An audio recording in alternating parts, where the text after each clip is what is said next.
Doctor Nageswara Reddy గారు ఉన్నారు. పద్మశ్రీ, పద్మభూషణ్, పద్మవిభూషణ్ ఈ గొప్ప పురస్కారాలతో పాటు గ్యాస్ట్రో ఎంటరాలజీ అనే సబ్జెక్టులో వరల్డ్లోనే చాలా ప్రతిష్టాత్మకమైన పురస్కారాలు, అవార్డ్స్ కూడా వారు పొందారు. ఇటుపక్క ప్రభుత్వం నుంచి ఇచ్చే సివిలియన్ అవార్డ్స్తో పాటు ఆ రంగం గుర్తించిన అవార్డ్స్ కూడా చాలా అత్యంత విలువైనగా భావిస్తారు డాక్టర్స్. అవన్నీ పొందారు. వారిని అడిగి గ్యాస్ట్రో ఎంటరాలజీకి రిలేటెడ్గా చూసుకుంటూ మన కడుపు, జీర్ణాశయం, ఆరోగ్యం, ఆహారం, ఆనందం, సుఖం, లాంగివిటీ ఆఫ్ లైఫ్ స్ట్రాంగ్గా ఉండాలంటే ఏం చేయాలి, ఏం చేయకూడదు, ఇవన్నీ కూడా డాక్టర్ గారి ద్వారా మనం తెలుసుకునే ప్రయత్నం చేద్దాం. ₹1,00,00,000 జీతాన్ని కూడా ఇవ్వడానికి 10 ఏళ్ల క్రితం మీకు అవకాశం వచ్చినా కానీ అవన్నీ వదులుకొని, ఎందుకంటే మనం ఎందుకు గట్ హెల్త్ విషయంలో వెనకబడ్డాము. చాలా వరకు ఈ బ్యాక్టీరియా కంట్రోల్లో జరుగుతుంది. ఐశ్వర్య రాయ్ అని యాక్ట్రెస్ ఆమె she example of perfect health. అంటే అంత డిఫరెన్స్ ఉందా బ్యాక్టీరియా? థర్డ్ థింగ్ ఏమంటే as far as possible normal delivery encourage చేయాలి, సిజేరియన్ డెలివరీ చేయాలి. ఫుడ్ ఈజ్ మెడిసిన్ కూడా అంటున్నారు. దానికి మేము చాలా రీసెర్చ్ చేశాను, మెడిటరేనియన్ ఫుడ్ అని. అన్నం తింటే తొందరగా అరుగుతుంది, ఈజీ డైజెస్టివ్ అనే మనకి ఈజీ డైజెషన్ మనకు మంచిది కాదు. మన భారతదేశాన్ని బ్లూ జోన్గా మార్చలేమా? బ్లూ జోన్ అంటే ఒకరిద్దరు పాటించింది కాదు. అంటే బ్లూ జోన్గా మారడం అంటే ఏం చేయాలి సార్? అందరూ అక్కడ 100 years బతుకుతారు. ఫుడ్ అండ్ యాక్టివిటీసే మెయిన్. ఎక్సర్సైజ్లో 2 types ఉన్నాయి. కొంతమందికి మార్నింగ్ ఎక్సర్సైజ్ చేస్తే మంచిది, కొంతమందికి రాత్రి చేస్తే మంచిది. అంటే స్లీప్ చేతిలో మనం ఉన్నామా? స్లీప్ మన చేతిలో తెచ్చుకోవచ్చు. స్లీప్ మన చేతి తెచ్చుకోవచ్చు. ఆ sun rise sunset timing maintain చేయాలి. బాడీ మంది కదా, ఓన్ యువర్ ఓన్ బాడీ అంటాం మనం. ఒక్కొక్క దానికి ఒక్కొక్క ఏజ్ ఉంటుంది. Human beings actually 120 years normal. బ్యాంకులు లాగా స్టూల్ బ్యాంకులు వస్తాయని మంచి హెల్తీ పీపుల్ని స్టూల్ తీసుకుంటే. ఐబిఎస్ గురించి కూడా చాలా చర్చ జరుగుతుంది. IBS 30% of normal population IBS ఉంది. ఐబిఎస్ అంటే ఏమి? డైరియా రావచ్చు, కాన్స్టిపేషన్ రావచ్చు, పెయిన్ రావచ్చు, ఈ కాంబినేషన్ రావచ్చు. ప్లాస్టిక్ దాని రోల్ కూడా ఉంది కదా సార్ అందులో. ఆ ఫ్యాటీ లివర్ పెరుగుతుంది కదా ఇప్పుడు. ఫ్యాటీ లివర్ ఉన్న వాళ్ళు ఫ్యాటీ లివర్తో చనిపోరు. అంత తొందరగానే వచ్చేస్తే I'm aiming in 5 years time. మన జీన్స్ వల్లనే మనకి ఈ ఫ్యాటీ లివర్ పెరుగుతుంది, పొట్టలు వస్తున్నాయి, పొట్ట పెరుగుతుంది అంటున్నారు కదా. ఈ ఎపిజెనెటిక్స్ టెక్నిక్స్లో ఈ జీన్స్ని బ్లాక్ చేశారు. ఈ ఒబెసిటీని తగ్గించడానికి, ఆ డయాబెటీస్ని కంట్రోల్ చేయడానికి ఇంజెక్షన్స్ వచ్చాయి అంటున్నారు. మెడికల్ షాప్స్లో అమ్ముతున్నారు, తీసుకొని. తప్పు చేయకూడదు అది. ఎందుకు అంటే మేజర్ గోల్ ఏంటి సార్ అంటే హెల్త్ ఫర్ పీపుల్. భారతదేశానికి నోబెల్ రాదా? మనం పని చేస్తూ ఉంటే ఏజీని ఎలా చూడాలనుకుంటున్నారు భవిష్యత్తులో? మీరు డాక్టర్స్కి, పబ్లిక్కి, ప్రభుత్వాలకి ఇచ్చే ఒక సింగిల్ మెసేజ్ ఏంటి సార్?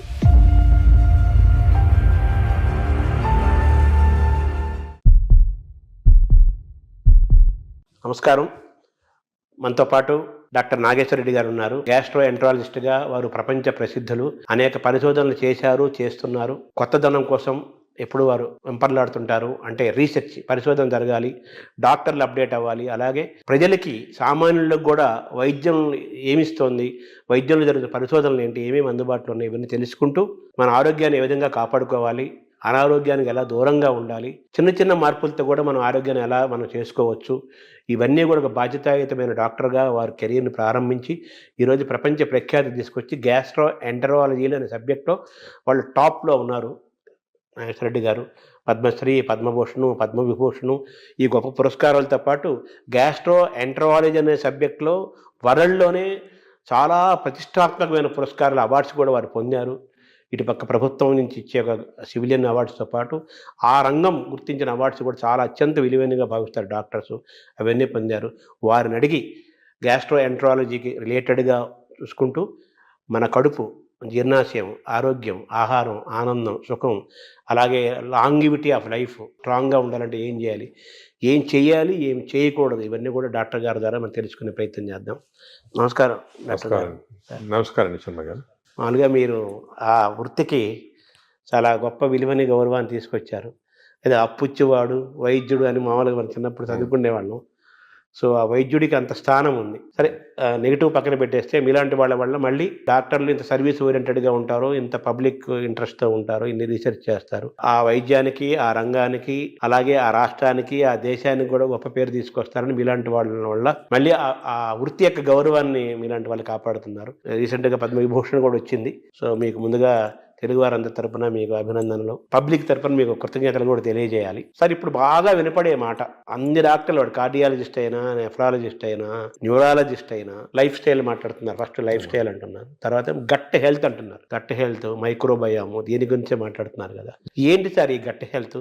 ఈ గట్ హెల్త్ మనం కాపాడుకోవాలంటే ఏం చేయాలి? మనం ఎందుకు గట్ హెల్త్ విషయంలో వెనకబడ్డాము? గట్ హెల్త్ అనేది మీరు ఈ మధ్యనే వింటున్నారు అన్నమాట టర్మ్, కానీ మా మెడికల్ టర్మినాలజీలో చాలా రోజులుగా ఉంది గట్ హెల్త్ అనేది. దీనికి ఇంపార్టెన్స్ ఎందుకు వచ్చిందంటే, మామూలుగా సాధారణంగా నాన్ డాక్టర్స్ కానీ ఈవెన్ డాక్టర్స్ ఏమనుకునే వాళ్ళు, హార్ట్ ఇంపార్టెంట్ చాలా. హార్ట్ అండ్ కార్డియాలజిస్ట్కి అప్పుడు ప్రతి వాళ్ళు కార్డియాలజిస్ట్ చూపించుకోవటం, హార్ట్ అటాక్ వస్తుంది, స్టెంట్స్ వేసుకోవటం, హార్ట్ సర్జరీ చేసుకోవటం. అదేవిధంగా బ్రెయిన్ ఇంపార్టెంట్. మెదడులో ఏం రాకూడదని దానికి కరెక్ట్గా మందులు తీసుకోవటం, మెదడుకి కొన్ని ఎక్సర్సైజ్ ఉన్నాయి అవి చేయటము. అదేవిధంగా కిడ్నీస్ కూడా చాలా ఇంపార్టెంట్, లివర్ ఇంపార్టెంట్ అని అందరు అనుకునేవాళ్ళు. కానీ ఇప్పుడు మనకి రీసెంట్గా చాలా రీసెర్చ్ జరిగింది. దీంట్లో ఏం తెలిసిందంటే, ఇవి అన్నిటికీ సెంట్రల్ కంట్రోల్ అని ఒకటి ఉంటుంది. సెంట్రల్ కంట్రోల్ బ్రెయిన్లో లేదు, హార్ట్లో లేదు, కానీ సెంట్రల్ కంట్రోల్ మన పేగుల్లో ఉంది. ఎందుకు అంటే, ఇప్పుడు మీరు న్యాచురల్ ఎవల్యూషన్ చేసి చూసారనుకోండి, ఈ ఎవల్యూషన్లో మామూలుగా చిన్న జంతువుల్లో కూడా మ్యాక్సిమం ఇంపార్టెన్స్ పేగులకి ఇచ్చారు. ఎవల్యూషన్ అంటే nature has given that importance. ఎందుకు అంటే, మనం నార్మల్గా ఆహారం తింటాము, ఆహారం నుంచి ఎనర్జీ వస్తుంది. ఈ ఎనర్జీ ప్రతి ఆర్గన్కి డిస్ట్రిబ్యూట్ అవుతుంది. హార్ట్కి ఎనర్జీ అవసరం, బ్రెయిన్కి ఎనర్జీ అవసరం, కిడ్నీ. ఈ ఎనర్జీ అనేది సెంట్రల్ మాట. ఈ ఎనర్జీ ఎందుకు వస్తుంది? మన ఆహారం తిన్న సరిగా డైజెస్ట్ అయితే ఎనర్జీ వస్తుంది. ఈ కాన్సెప్ట్ అనేది ఇప్పుడు మనకి తెలిసిపోయిన తర్వాత అసలు గట్లో ఇంత ఇంపార్టెన్స్ ఎందుకు ఉంది? మనకు ఆ గట్ అంటే ఆహార వాహిక, అదేవిధంగా జీర్ణాశయము, అదేవిధంగా చిన్న ప్రేగులు, పెద్ద ప్రేగులు, ఒక సిస్టమ్ ఉంది. ఈ సిస్టమ్ మనం తిన్న ఆహారం లోపలికి వెళ్ళిన తర్వాత, ఆహారం అనేది చాలా కాంప్లెక్స్. అంటే దాంట్లో ప్రోటీన్స్ ఉంటాయి, కార్బోహైడ్రేట్స్ ఉంటాయి, ఫ్యాట్స్, అన్నీ చాలా కాంప్లెక్స్, అన్నీ కలిపి ఆహారం తయారవుతుంది. ఈ ఆహారం లోపలికి వెళ్ళిన తర్వాత బాడీ ఏమంటే దీన్ని బ్రేక్ డౌన్ చేస్తుంది. అంటే ప్రోటీన్స్ని అమైనో యాసిడ్స్, అదేవిధంగా ఫ్యాట్స్ని చిన్న ట్రైగ్లిజరైడ్స్ అలాగా, అదేవిధంగా మనం తిన్న కార్బోహైడ్రేట్స్ని గ్లూకోజ్, ఫ్రక్టోజ్, సింపుల్ సబ్స్టెన్సెస్ నాకంటే చాలా ఇంటెలిజెంట్గా మనకు ఉన్న ఎంజైమ్స్ బ్రేక్ డౌన్ చేసి ఇవన్నీ కూడా ఆహార లోపలికి మన బ్లడ్ వెజల్స్లోకి అబ్జర్వ్ అయిపోయి న్యూట్రిషన్ అనేది వస్తుంది బాడీ. అంటే ఇది వెరీ కాంప్లెక్స్ సబ్జెక్ట్. దీని గురించి చాలా వరకు రీసెంట్గానే బాగా క్లియర్గా అర్థమైపోయింది మనకి. ఎందుకంటే సరే ఆహారం తింటాము, ఎనర్జీ వస్తుంది అంటారు కదా. ఇదే కాకుండా ఈ మన హోల్ ఇంటెస్టైనల్ సిస్టమ్స్లో చిన్న న్యూరాన్స్, అంటే మన బ్రెయిన్లో ఉంటాయి న్యూరాన్స్ అంటాం చూడండి. మన ఇంటెస్టైన్స్లో 100 మిలియన్ న్యూరాన్స్. అంటే మనం అనుకునేది ఇంటెస్టైన్స్ మామూలుగా ఏదో పేగులు డైజెషన్ ఉన్నా, కానీ దాని ఇంటెలిజెన్స్ మాట. అంటే 100 మిలియన్ న్యూరాన్స్ ఉన్నాయంటే ఎంత ఇంటెలిజెన్స్ ఉంటుందండి. ప్రతి న్యూరాను అంటే మన పేగులు కూడా ఆలోచిస్తుంటాయి, ఇది మంచి ఆహారమా చెడ్డ ఆహారం, ఈ ఆలోచనని దాంట్లో ఉన్నాయి. అదే కాకుండా ఇంకొక ఇంట్రెస్టింగ్, మన పేగుల్లో హార్మోన్స్ ప్రొడ్యూస్ చేస్తాయి. Neuro endocrine tumours, neuro endocrine cells మనకి బాడీలో అంతా హార్మోన్స్, అంటే థైరాయిడ్ ఉంది, అదేవిధంగా ప్యాన్క్రియాస్లో ఇన్సులిన్ వస్తుంది, పారాథైరాయిడ్ ఉంది. ఇవన్నీ కూడా హార్మోన్స్ డిఫరెంట్ బాడీ సిస్టమ్స్లో ఉన్నాయి. కానీ మన ప్రేగుల్లో అన్ని బాడీలో ఉన్న హార్మోన్స్లో ఉన్న సెల్స్ కన్నా కూడా ఎక్కువ సెల్స్ ఇంటెస్టైన్స్లో ఉన్నాయి. అంటే ప్రేగుల్లో నరాలు ఉన్నాయి, అదేవిధంగా హార్మోన్స్ ఉన్నాయి. ఇవన్నీ కోఆర్డినేటెడ్ మెకానిజంగా పనిచేస్తాయి. ఇప్పుడు మనకి నాలెడ్జ్ వచ్చింది. అంటే మనం ఆహారం, ఫర్ ఎగ్జాంపుల్ గ్లూకోజ్ తిన్నాం అనుకోండి, ఎక్కువ గ్లూకోజ్ తింటే, అంటే ఎక్కువ షుగర్ తింటే షుగర్ ఎక్కువ అవుతుంది బాడీలో అని మనకు తెలుసు. కానీ ఇప్పుడు ఎలా తెలిసిందంటే అంత సింపుల్ కాదు. మనం తిన్న ఆహారం అంటే గ్లూకోజ్ కానీ ఏదన్నా కానీ షుగర్ కానీ బాడీలోకి వెళ్ళిన తర్వాత బాడీలో చిన్న ప్రేగులో సెన్సర్స్ ఉంటాయి. ఇది గ్లూకోజ్ని లోపల తీసుకుంటామా వద్దా, తీసుకుంటే బాడీకి ఏ పార్ట్కి పంపిస్తాము, అంటే నరాలు, హార్మోన్స్ అన్నీ చాలా ఎలక్ట్రికల్ సిస్టమ్లా కోఆర్డినేషన్ జరిగి ఇంటెలిజెన్స్ సిస్టమ్ అంటాం దాన్ని. ఆ ఇంటెలిజెన్స్ సిస్టమ్ తోటి ఆ బాడీలో ఎంత అబ్జర్వ్ కావాలా, ఎక్కడెక్కడికి వెళ్ళాలి, అవన్నీ కూడా డిసైడ్ చేస్తుంది బాడీ. దిస్ ఇస్ మన ఆర్టిఫిషియల్ ఇంటెలిజెన్స్ కన్నా ఈ ఇంటెలిజెన్స్ ఎక్కువ బాడీలో. ఇన్ని రోజులు తెలియలేదు, ఇప్పుడు తెలుస్తుంది మనకి. సో హార్మోన్స్, నరాలు. అదేవిధంగా థర్డ్ కాంపోనెంట్ ఇప్పుడు వచ్చింది. థర్డ్ కాంపోనెంట్ ఏమంటే, మనం ఏమనుకున్నాము అంటే మనం తిన్న ఆహారం ప్రకారము మన బాడీ సిస్టమ్ ప్రకారం జరుగుతున్నాను, కానీ అవన్నీ కరెక్ట్ కాదు. ఇప్పుడు మనకేం తెలిసిందంటే మన ప్రేగుల్లో, అంటే ఎస్పెషల్లీ చిన్న ప్రేగుల్లో, పెద్ద ప్రేగుల్లో బ్యాక్టీరియా, వైరస్, ఫంగై 3 ఉంటాయి అన్నమాట. బ్యాక్టీరియా, ఇవేమంటే దిస్ ఆర్ కాల్డ్ మైక్రోబయోమ్. ఈ మైక్రోబయామ్ అనేది మనకున్న సెల్స్ కన్నా బాడీలో సెల్స్ కన్నా ఈ మైక్రోబయామ్ సెల్స్ ఎక్కువ. అంటే బ్యాక్టీరియా ఎక్కువ, వైరస్ ఎక్కువ, ఫంగై ఎక్కువ. ఇవి జీన్స్, దీంట్లో జీన్స్ మనం లెక్క పెట్టగలిగితే ఈ జీన్స్ దీంట్లో 2 మిలియన్ జీన్స్ ఉన్నాయి. మన బాడీలో 20,000 జీన్స్ ఉన్నాయి. అంటే మనకి we're completely controlled by this microbiome bacteria. ఎందుకంటే అన్ని జీన్స్ ఉన్నాయి దాంట్లో. అంటే మన డిఎన్ఏ దానికి రిలేటెడ్ ఉంటుంది. డిఎన్ఏ, మన డిఎన్ఏ బ్యాక్టీరియా డిఎన్ఏ కాన్స్టెంట్గా they are touching each other, talking to each other. మన ఆహారం ఎంత తీసుకున్నా డైజెషన్ అది జరుగుతుంది కదా, ఎంత అబ్జార్బ్ కావాలి, ఎంత వెళ్ళాలని ఈ క్రాస్ టాక్ వల్ల జరుగుతూ ఉంది. మనం తిన్నదానిపైన డిసైడ్ కాదు, ఈ మైక్రోబయామ్ పైన కూడా డిసైడ్ అవుతుంది. సపోజ్ మంచి మైక్రోబయామ్ ఉందనుకోండి, మనని ప్రొటెక్ట్ చేస్తుంది. అరే ఈ బాడీని ప్రొటెక్ట్ చేయాలి, మనం ఈ బాడీలో ఉన్నాము, దీన్ని ప్రొటెక్ట్ చేయాలా అండ్ మంచి సబ్స్టెన్సెస్ అబ్జర్వ్ చేసి చెడ్డ సబ్స్టెన్సెస్ బయటికి పంపించేస్తుంది, మన మోషన్ ద్వారా వచ్చేస్తుంది. అదే చెడ్డ మైక్రోబయామ్ ఉన్నాయనుకోండి, అంటే ఇది ఎలాగంటే ఎగ్జాంపుల్, ఒక దేశంలో ప్రజలు ఉంటారు, మంచి ప్రజలు ఉంటారు, చెడ్డ ప్రజలు ఉంటారు. మంచి ప్రజలు ఈ దేశానికి ఏమైనా చేయాలా, అవి చేయాలా అని ఆలోచిస్తూ ఉంటారు.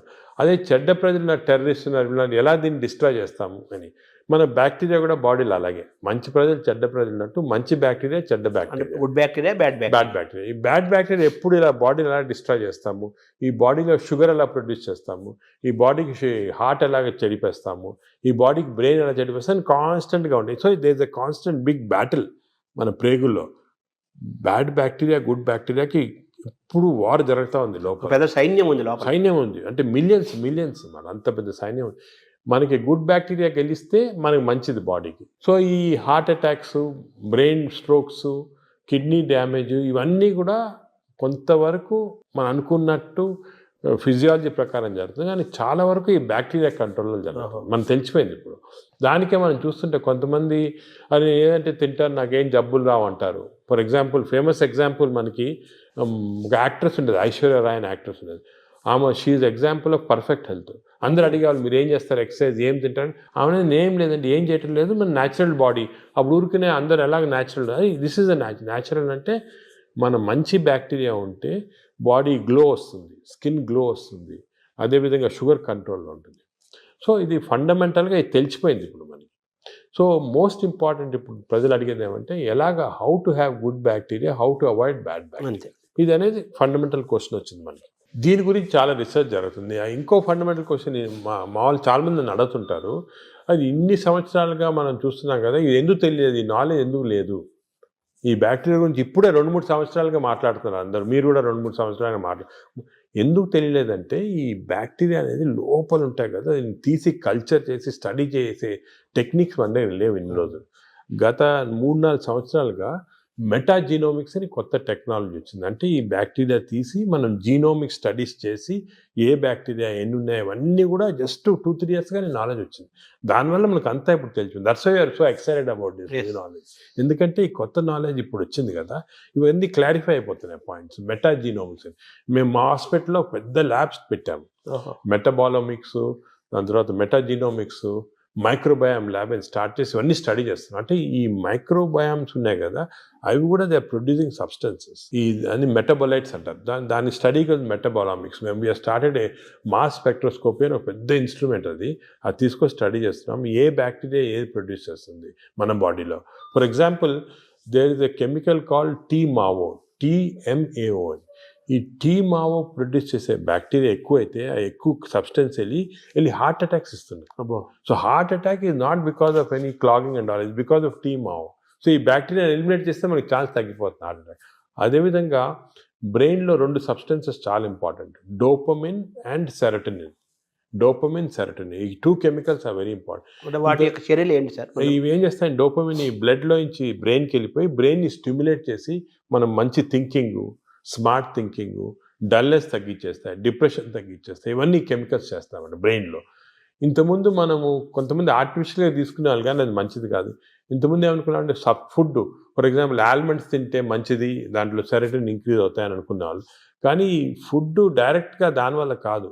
ఈ ఫుడ్, మనం తిన్న ఫుడ్ని బ్యాక్టీరియా తీసుకొని, ఫర్ ఎగ్జాంపుల్ మనం బాదం తిన్నామనుకోండి, మంచి బ్యాక్టీరియా ఉంటే ఈ బాదంని లో ఉన్న ట్రిప్టోఫాన్ని సెరటిన్ లాగా మార్చేస్తుంది బాడీకి. సెరటిన్ అంటే బ్యాక్టీరియా ప్రొడ్యూసింగ్ సెరటిన్, డోపమిన్, ఇవన్నీ కూడా ఇవి కూడా మంచి గుడ్ ఈ బ్యాక్టీరియా. డోపమిన్ వల్ల సార్ దానివల్ల ఏం జరుగుతుంది? డోపమిన్ వల్ల అగైన్ బాడీ ఎనర్జీ వస్తుంది, ఎక్సర్సైజ్ చేయాలనిపిస్తుంది, పాజిటివ్ థాట్స్ వస్తాయి. ఈ డోపమిన్ తక్కువ ఉన్న వాళ్ళు ఎప్పుడు డల్గా కూర్చొని ఎక్సర్సైజ్ చేయరు, దానివల్ల బద్ధంగా వచ్చే ఫ్యాట్, బాడీలో బాగా ఫ్యాట్ రావడం అవన్నీ అలా వస్తాయి. ఈ స్లీప్లెస్నెస్ అవన్నీ కూడా బ్యాక్టీరియాకి సంబంధించి. సో ఇవన్నీ మనకి ఇప్పుడు నాలెడ్జ్ వచ్చేసింది. ఈ బ్యాక్టీరియా ఏవే మంచిది, ఏవి చెడ్డవి, ఇవి మెయింటైన్ చేసుకోవాలి కరెక్ట్గా మనం. అంటే ఎలా మెయింటైన్ చేసుకోవాలి సార్? ఫుడ్లో ఉందా, మన ఎక్సర్సైజ్లో ఉందా? సో మనకి బ్యాక్టీరియా కూడా చాలా వరకు ఫుడ్లో, మనం తిన్న ఫుడ్ ప్రకారం ఒకటి, ఎక్స్టర్నల్ బ్యాక్టీరియా మనకు వస్తుంది. ఇది 3 ఇంపార్టెంట్ రీజన్స్ మనకు తెలియాలి, ప్రజలు కూడా తెలియజేయమంటే, మనకి ఒరిజినల్గా పుట్టుకతోటే బ్యాక్టీరియా వస్తాయి బాడీలో. ఆహారం నుంచి న్యూ బార్న్ ఆహారం తింది కదా, ఆహారం లేకుండా పుట్టుకతోనే వచ్చేస్తుంది. పుట్టుకతో ఎలాగంటే మదర్ నుంచి డెలివరీలో వచ్చేస్తుంది బ్యాక్టీరియా. అంటే మన తొలి జీవే బ్యాక్టీరియా అని చెప్పచ్చా? అంటే తొలి జీవి అని కాదు, మనం పుట్టినప్పుడు మన కడుపులో స్టెరైల్గా ఉండవు, బ్యాక్టీరియా ఉంటాయి.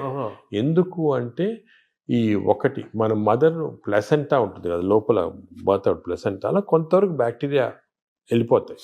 అంటే ఆమ్నియాటిక్ ఫ్లూయిడ్ అని ఉంటుంది దాంట్లో బ్యాక్టీరియా. అదేవిధంగా బర్త్ కెనాల్ నుంచి పాస్ అయినప్పుడు బేబీ బ్యాక్టీరియా కొన్ని మింగేస్తాయి మదర్ బేబీ.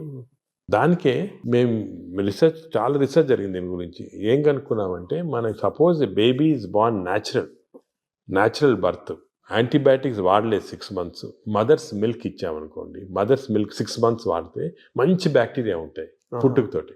6 months తర్వాత మంచి బ్యాక్టీరియా. అదే కాకుండా ఈ సిజేరియన్ డెలివరీ చేసి బ్రెస్ట్ మిల్క్ ఇవ్వకపోతే యాంటీబయాటిక్స్ ఫస్ట్ 6 monthsలో వాడితే చిల్డ్రన్లో బ్యాక్టీరియా మార్పుడు వచ్చేస్తుంది, చెడ్డ బ్యాక్టీరియా ఉంటాయి. సో పుట్టుకతోటి you are starting with advantage or disadvantage. Advantage or disadvantage పాపం మా బేబీ డిసైడ్ చేయదు, మదరు, పేరెంట్స్, డాక్టర్ వాళ్ళు డిసైడ్ చేస్తారు. అంటే ప్రెగ్నెన్సీ దశలోనే, ప్రీ ప్రెగ్నెన్సీ దశ నుంచే అవేర్నెస్ ఉండాలంటారా? అంటే అంటే మనకి యాంటీబయాటిక్స్ మదర్ కూడా వాడకూడదు, ఎంత తక్కువ వాడితే అంత మంచిది. బేబీకి 6 months దాకా అసలు యాంటీబయాటిక్ వాడకపోతే మంచిది. ఇంకోటి ఫీడింగ్ కూడా మనం ఎంకరేజ్ చేయాలి. ఊర్లలో చేసేవాళ్ళు ఇంతకుముందు, ఇప్పుడు ఏదో సిటీస్లో అంతా ఫ్యాషన్ అయిపోయింది ఈ డబ్బా పాలియటం అని, అవన్నీ పోవాలి. 6 months దాకా కంపల్సరీ బేబీకి మదర్ మిల్క్ ఇవ్వాలి. మదర్ మిల్క్లో కొన్ని సబ్స్టెన్సెస్ ఉన్నాయి, స్పెషల్ సబ్స్టెన్స్, అంటే నేచర్ ఇచ్చింది. ఈ సబ్స్టెన్సెస్ వల్ల మంచి బ్యాక్టీరియా గ్రోత్ వచ్చేస్తుంది బాడీలో. బ్రెస్ట్ మిల్క్ ఇది best milk, breast milk is best milk and breast milk is best for bacteria, correct bacteria. అది ఇప్పుడు తెలిసిపోయింది క్లియర్గా. సో 6 months ఉండాలి. అదేవిధంగా చిల్డ్రన్కి ఎంత మరీ అవసరమైతే తప్ప యాంటీబయాటిక్స్ ఇవ్వకూడదు. యాంటీబయాటిక్స్ మనం ఇచ్చేసామనుకోండి బ్యాక్టీరియా చేంజ్ అయ్యాం. ఇప్పుడు యాంటీబయాటిక్స్ అంతకుముందు డాక్టర్ ప్రిస్క్రిప్షన్ అవి ఉండేవి, ఇప్పుడు అవి లేవు, అందరూ మెడికల్ షాప్కి తీసుకోవడం అది కరెక్ట్ కాదు. దానికి యాంటీబయాటిక్స్ ఇవ్వకూడదు. థర్డ్ థింగ్ ఏమంటే, as far as possible normal delivery encourage చేయాలి, సిజేరియన్ డెలివరీ చేయకూడదు. అవునా సార్? అంటే అంత డిఫరెన్స్ ఉందా? బ్యాక్టీరియా డిఫరెన్స్ ఉందా? సిజేరియన్ ఇప్పుడు అసలు హాంకాంగ్లో ఒక మంచి ఇచ్చేసారు. ఇప్పుడు ఏం చేస్తారంటే, అక్కడ సిజేరియన్ డెలివరీస్ ఎక్కువ అవుతున్నాయని మదర్కి ఆ సిజేరియన్ డెలివరీ టైంలో స్టూల్ ఉంటుంది, అది తీసి పక్కకు ఫ్రిడ్జ్లో పెట్టి, బేబీ డెలివరీ సిజేరియన్ అయినా కూడా బేబీ డెలివరీ అయిన తర్వాత ఆ స్టూల్ ఫీడ్ చేస్తున్నారు బేబీకి. అవును. సో అట్లీస్ట్ కొంతవరకు నార్మల్ బ్యాక్టీరియా రావడానికి అంత ఇంపార్టెన్స్ ఉంది. సో ఇప్పుడున్న వాతావరణంలో మీరు చెప్పినట్టుగా, అంటే మనిషి పుట్టినప్పుడు నుంచే, పుట్టబోయే ముందు దశ నుంచే వెళ్ళిపోయేంత వరకు బ్యాక్టీరియా మేనేజ్మెంట్. అప్పుడే ఎందుకు చెప్తున్నా ఇంపార్టెంట్, అందరూ ఏమంటారు తర్వాత చూసుకుంటాం మనం పెద్ద, అదిగా పుట్టినప్పటి నుంచి స్టార్ట్ అవుతుంది బ్యాక్టీరియా మేనేజ్. పుట్టినప్పుడే ఈ 3 precautions follow: normal delivery, breast feeding, అదేవిధంగా నో యాంటీబయాటిక్స్ చిల్డ్రన్లో 6 months దాకా. చాలా స్ట్రిక్ట్గా ఫాలో అయ్యామనుకోండి, వి స్టార్ట్ విత్ అడ్వాంటేజ్. ఇప్పుడు మనం ఆల్రెడీ దాటేసాం, ఇప్పుడు న్యూ బేబీస్ ఓకే. ఇప్పుడు దాటిన తర్వాత కొన్ని మార్పులు, అప్పుడు నెక్స్ట్ ఏమంటే నెక్స్ట్ ఎలాగా డెవలప్ చేయాలని, ఫస్ట్ ఫుడ్ చిల్డ్రన్ నుంచి స్టార్ట్ అవుతుంది. చిల్డ్రన్ నుంచి కొన్ని టైప్ ఆఫ్, ఇప్పుడు ఫైబర్ ఎక్కువ ఉన్న ఫుడ్, దాని తర్వాత ఎక్కువ న్యాచురల్ ఫుడ్స్, అంటే మన ఆర్గానిక్ ఫుడ్, అటువంటి న్యాచురల్ ఫుడ్స్, ఎక్కువ వెజిటబుల్స్, ఇటువంటివన్నీ మంచివి. కానీ అన్ఫార్చునేట్లీ ఒక రాంగ్ థింగ్ ఏమవుతుందంటే, ఫాస్ట్ ఫుడ్. చిల్డ్రన్ స్కూల్కి వెళ్ళగానే పక్కనే ఫాస్ట్ ఫుడ్ షాప్ ఉంటుంది, ఫాస్ట్ ఫుడ్స్, ఈ బర్గర్స్, చిప్స్, ఇటువంటివన్నీ, నూడిల్స్, ఇవన్నీ కూడా బ్యాడ్ బ్యాక్టీరియా కారణం. అసలు మనం నెక్స్ట్ స్టెప్ చిల్డ్రన్లో ఏం చేయాలంటే, హెల్తీ ఫుడ్ హ్యాబిట్స్ చాలా స్ట్రాంగ్గా పట్టుకోవాలి. ఇంకోటి వర్స్ట్ ఏమంటే, ఈ సోడా డ్రింక్స్, ఫ్రక్టోస్ ఉంటుందండి, ఈ కార్న్ సిరప్ ఉంటుంది, ఈ సోడాస్లో చాలా రాంగ్ బ్యాక్టీరియా వచ్చేస్తాయి. Cool drinks sir? Cool drinks అస్సలు తీసుకోకూడదు. Cool drinks even fruit juice కూడా ఐ డోంట్ అడ్వైస్. ఫ్రూట్స్ మంచిది, ఎందుకంటే ఫైబర్ ఉంటుంది. ఫ్రూట్ జ్యూస్లో ఏముంటుంది, ఒట్టి ఫ్రక్టోస్ ఉంటుంది. ఫ్రక్టోస్ అనే సబ్స్టెన్స్ గ్లూకోజ్ కన్నా కూడా డేంజరస్. అసలు దానికే కూల్ డ్రింక్స్, ఫ్రూట్ జ్యూసెస్ తాగకూడదు. అందరు మిస్టేక్ అంటే కూల్ డ్రింక్స్ తాగడం లేదు, ఫ్రూట్ జ్యూస్ తాగుతున్నాడు. ఫ్రూట్ జ్యూస్ తాగకపోతే ఫ్రూట్ తినొచ్చు కదా. అవును, ఫ్రూట్లో ఫైబర్ ఉంటుంది, న్యాచురల్ అది. మీకు ఫ్రూట్ జ్యూస్లో ఫ్రక్టోస్ వచ్చి బాడీకి మంచిది కాదు ఫ్రక్టోస్. సో అది we should avoid completely. So children, next step baby నుంచి చిల్డ్రన్లో ఏమంటే we should advise them healthy foods. ఈ మిడ్ డే మీల్స్ కూడా స్కూల్లో పెడతారు, అవి కూడా ఒకటేమంటే ఈ ఫాస్ట్ ఫుడ్స్ అవాయిడ్ చేయాలి. Second, hygiene important. ఇప్పుడు ఏమంటే ఈ మిడ్ డే మీల్స్ కుకింగ్లో మనం చూస్తుంటాం, చాలా బ్యాడ్ హైజీన్ వల్ల బ్యాడ్ బ్యాక్టీరియా వస్తుంది. అది కూడా కొంచెం కంట్రోల్ చేయాలి. ఫైబర్ అది కంట్రోల్ చేయాలి, చాలా important. So these are all very important children level. ఇంకోటి, చిల్డ్రన్లో ఫిజికల్ యాక్టివిటీ బాగుంటే మంచి బ్యాక్టీరియా వస్తున్నాయని అది కూడా తెలిసిపోయింది. యాక్టివిటీ సెల్ ఫోన్కి అటాచ్ అయిపోతున్నారు అంతే, అది తప్పది. సో చిల్డ్రన్లో ఫిజికల్ యాక్టివిటీ వల్ల కూడా బ్యాక్టీరియా చేంజ్ అవుతున్నాయి. So we have to encourage sports, physical activity. So మంచి nutrition, hygienic nutrition, organic food, అదేవిధంగా physical activity. Avoid juices, fruit juices కానీ, సోడాస్ కానీ, avoid unhygienic food, avoid fast foods. Simple. అంటే చిన్నపిల్లలు, teenagers, adolescence, తర్వాత అలా age పెరుగుతూ next age ఇప్పుడు ఏమంటే ఇంకోటి బ్యాక్టీరియా మేము ఏం చూసామంటే, చిన్నప్పుడు మార్పులు చేయటం సులభం, పెద్ద అయిన తర్వాత కష్టం, అంత ఈజీ కాదు, చాలా ఎఫర్ట్ పెట్టాలి పెద్ద అయిన తర్వాత చేంజ్ చేయడానికి. మీరు ఫుడ్ అనేది చాలా ఇంపార్టెంట్, ఫుడ్ ఈజ్ మెడిసిన్ కూడా అంటున్నారు. ఆ ఫుడ్ దానికే మేము చాలా రీసెర్చ్ చేశాను, మెడిటరేనియన్ ఫుడ్ అనేది. ఫర్ ఎగ్జాంపుల్ కొన్ని టైప్స్ ఆఫ్ ఫుడ్, ఈ కోకోనట్ వాటర్ అనుకోండి, 2 గ్లాసులు కోకోనట్ వాటర్ తాగితే మంచి బ్యాక్టీరియా ఉంటుంది. అదేవిధంగా బ్లాక్ కాఫీ, అసలు మిల్క్ అనేది రాంగ్ కాన్సెప్ట్. పెరుగు మంచిది కానీ పాలు మంచిది. ప్రోబయోటిక్ అంటారు కదా, పెరుగులో ప్రోబయోటిక్స్ ఉంటాయి.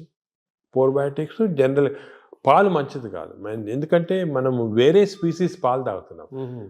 మదర్ మిల్క్ మంచిది బేబీకి. అవును, 6 months అయిన తర్వాత వేరే స్పీసీస్ పాలు మంచిది కాదు. ఎందుకంటే పాలు, ఒక స్పీసీస్లో పాలు is meant only for that species. ఇప్పుడు ఆవు పాలు అనుకోండి, ఆవు పాలు అంటే దూడకు మంచిది, అది గ్రోత్కి మంచిది, చాలా ఎక్స్పోనెన్షియల్ గ్రోత్ అవుతుంది బేబీ. కాఫీ మంచిది కానీ వేరే మనం తాగటం మంచిది. అంటే మన వాళ్ళు ఆయుర్వేదం కూడా మనం సెకండ్ మాట్లాడుకుంటే వాళ్ళు ఏమంటారంటే ఆవు నెయ్యి, ఆవు పాలు, ఆవు ద్వారా వచ్చేదంతా కూడా మనకు మంచిది, బ్రెయిన్. ఆవు పాలు కాదు, ఆవు గీ పర్వాలేదు కానీ ఆవు పాలు మనకి కర్డ్స్ ఫామ్లో, అటువంటి ఫామ్లో మంచిగా. యాక్చువల్ మిల్క్ తీసుకుంటే దట్ ఆవు పాలు మెంట్ ఓన్లీ ఫర్ కాఫ్, అంటే వాళ్ళ పిల్లలకి అంతే. మనం వేరే స్పీసీస్ పాలు దాటం కరెక్ట్ కాదు, అది నేచర్ అగైన్స్ట్. అది అంటే మనుషులు వాళ్ళు తీసుకోవాలి, మనుషులంటే అంతే, exact same species, that is nature. మన నేచర్ కి వ్యతిరేకంగా వెళ్తుంది. సో దాని ఆవు నెయ్యి మంచిది అంటారు కదా, బ్రెయిన్ మంచిదని కాదు, అంటే కొంతవరకు ఇంతకుముందు నెయ్యి తీసుకోవడం మంచిది కాదు అంటే, ఇప్పుడు కొంతవరకు లిమిటెడ్ క్వాంటిటీస్ లో పర్వాలేదు నేను వచ్చింది, అంతేగాని మంచిదని కాదు, ఎక్కువ తీసుకోవడం మంచిది అలా కాదు. ఇందులో ఈ జర్నీలో అవాయిడ్ వైట్స్ అనేది ఒక పెద్ద ప్రచారం జరుగుతుంది కదా సార్, అది అవాయిడ్ ఏదంటారు? అవాయిడ్ వైట్స్ అంటే అన్నము, వైట్ అనేది జనరల్ టర్మినాలజీ, కానీ జనరల్ గా దోస్ అంటే ఇప్పుడు మనం కార్బోహైడ్రేట్ ఫుడ్ లో కార్బోహైడ్రేట్స్, ప్రోటీన్, ఫ్యాట్ లో saturated fat, unsaturated fat example ఏమంటే ఆలివ్ ఆయిల్. వెస్టర్న్ కంట్రీస్ లో ఆలివ్ ఆయిల్ ఎక్కువ తింటాం, మనం ఆలివ్ ఆయిల్ తో కుక్ చేయలేము. ఆలివ్ ఆయిల్ కుక్ చేస్తే అది చెడిపోతుంది. దానికే రైస్ బ్రాన్ ఆయిల్ అని ఉంది.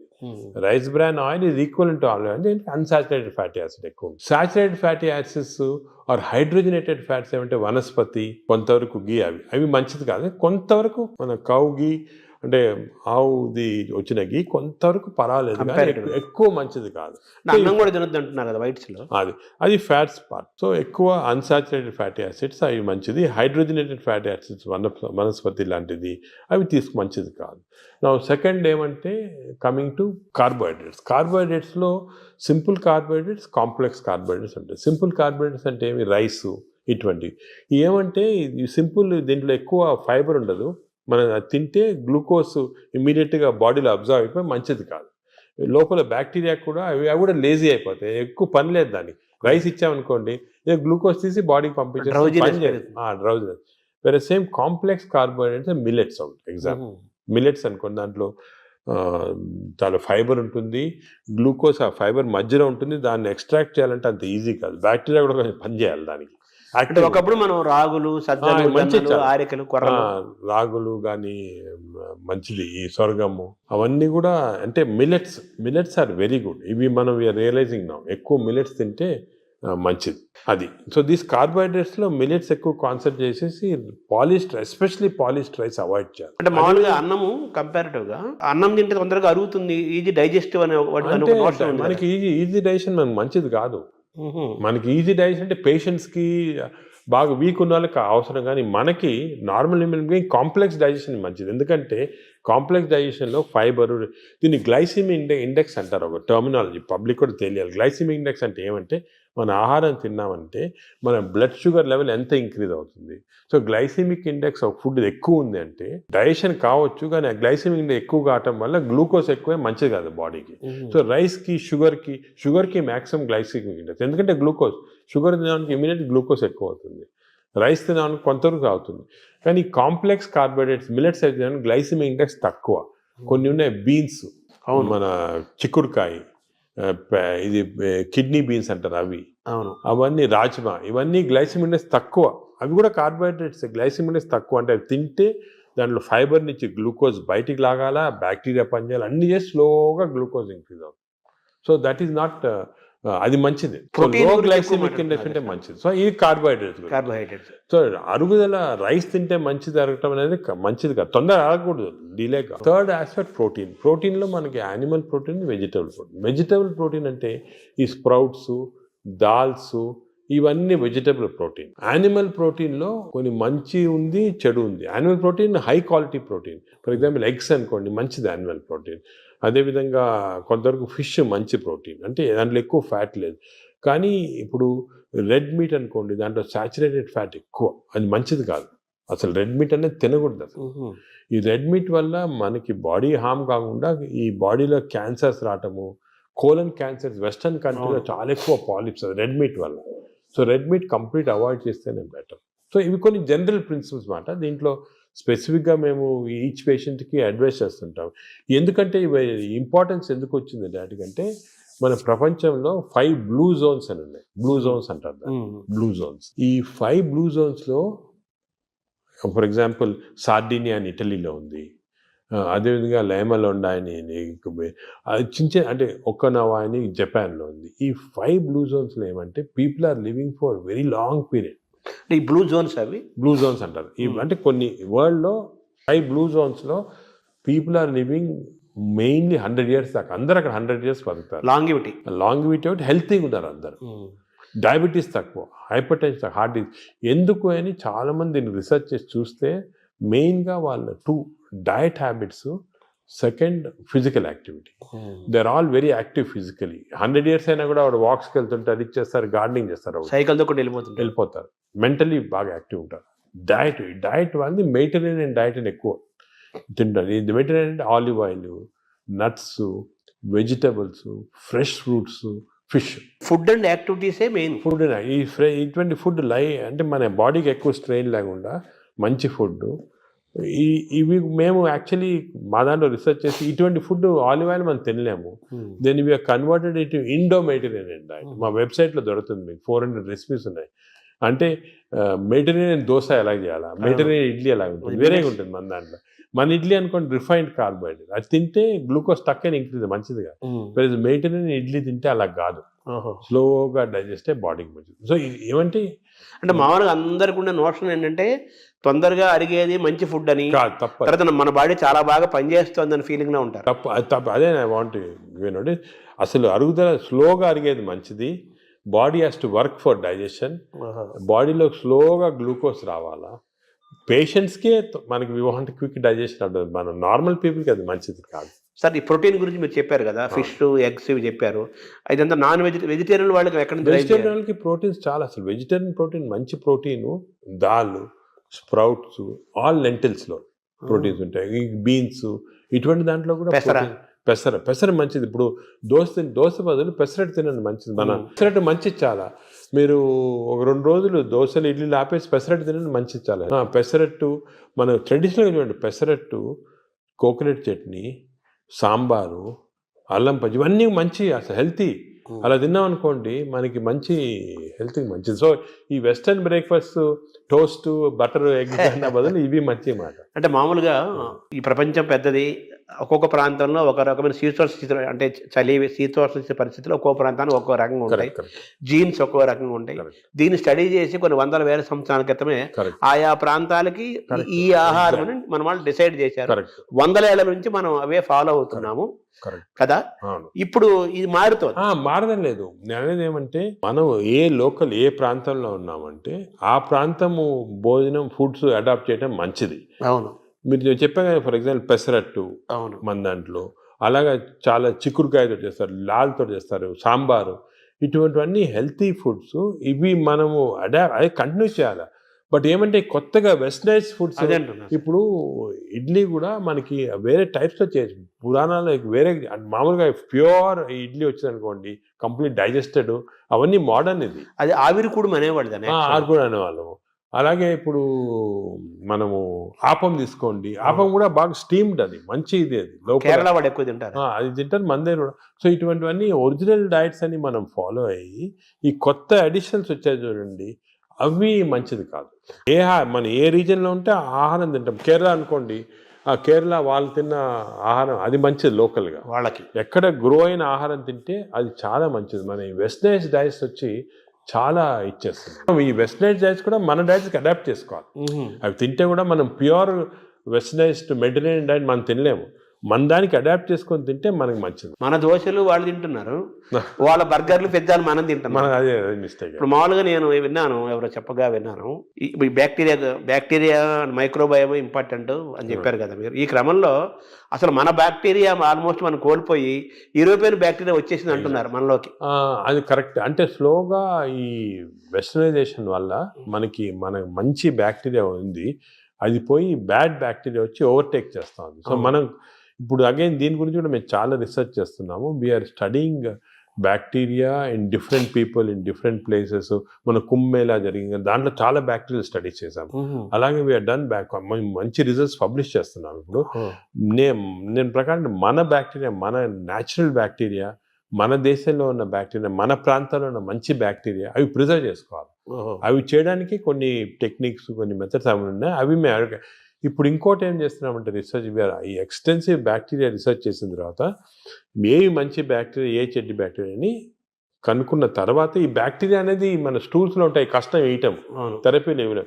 So we are desiccating it and producing what is called crapsules, అంటే ట్యాబ్లెట్స్. మన ఈ మామూలుగా యాంటీబయాటిక్స్ ఇటువంటి ట్యాబ్లెట్స్ బదులు ఈ డెసికేటెడ్ స్టూల్ క్యాప్సూల్సే ట్యాబ్లెట్స్ లాగిస్తున్నాం. భవిష్యత్తు అదే అంటున్నారు, ఫ్యూచర్ అదే దానికి. తర్వాత సార్ మార్నింగ్ మన తెలుగు వాళ్ళం కాబట్టి మన ప్రాంతం మాట్లాడుకున్నాం. ఇప్పుడు మీ టాపిక్ అంతా లోకల్గా ఏ ఆహారం అవైలబుల్గా ఉందో 100 ఏళ్ల నుంచి అది తినండి, లోకల్గా మనం ఎలా ఉన్నామో దాన్ని ఫాలో. సేమ్ ఫిజికల్ యాక్టివిటీ చూసుకోండి, same activity you don't have to.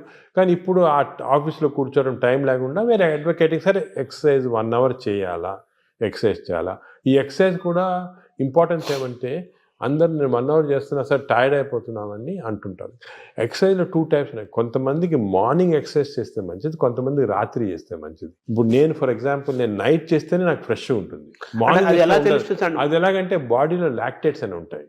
Lactate measurement చేసి మనం కనుక్కోవచ్చు.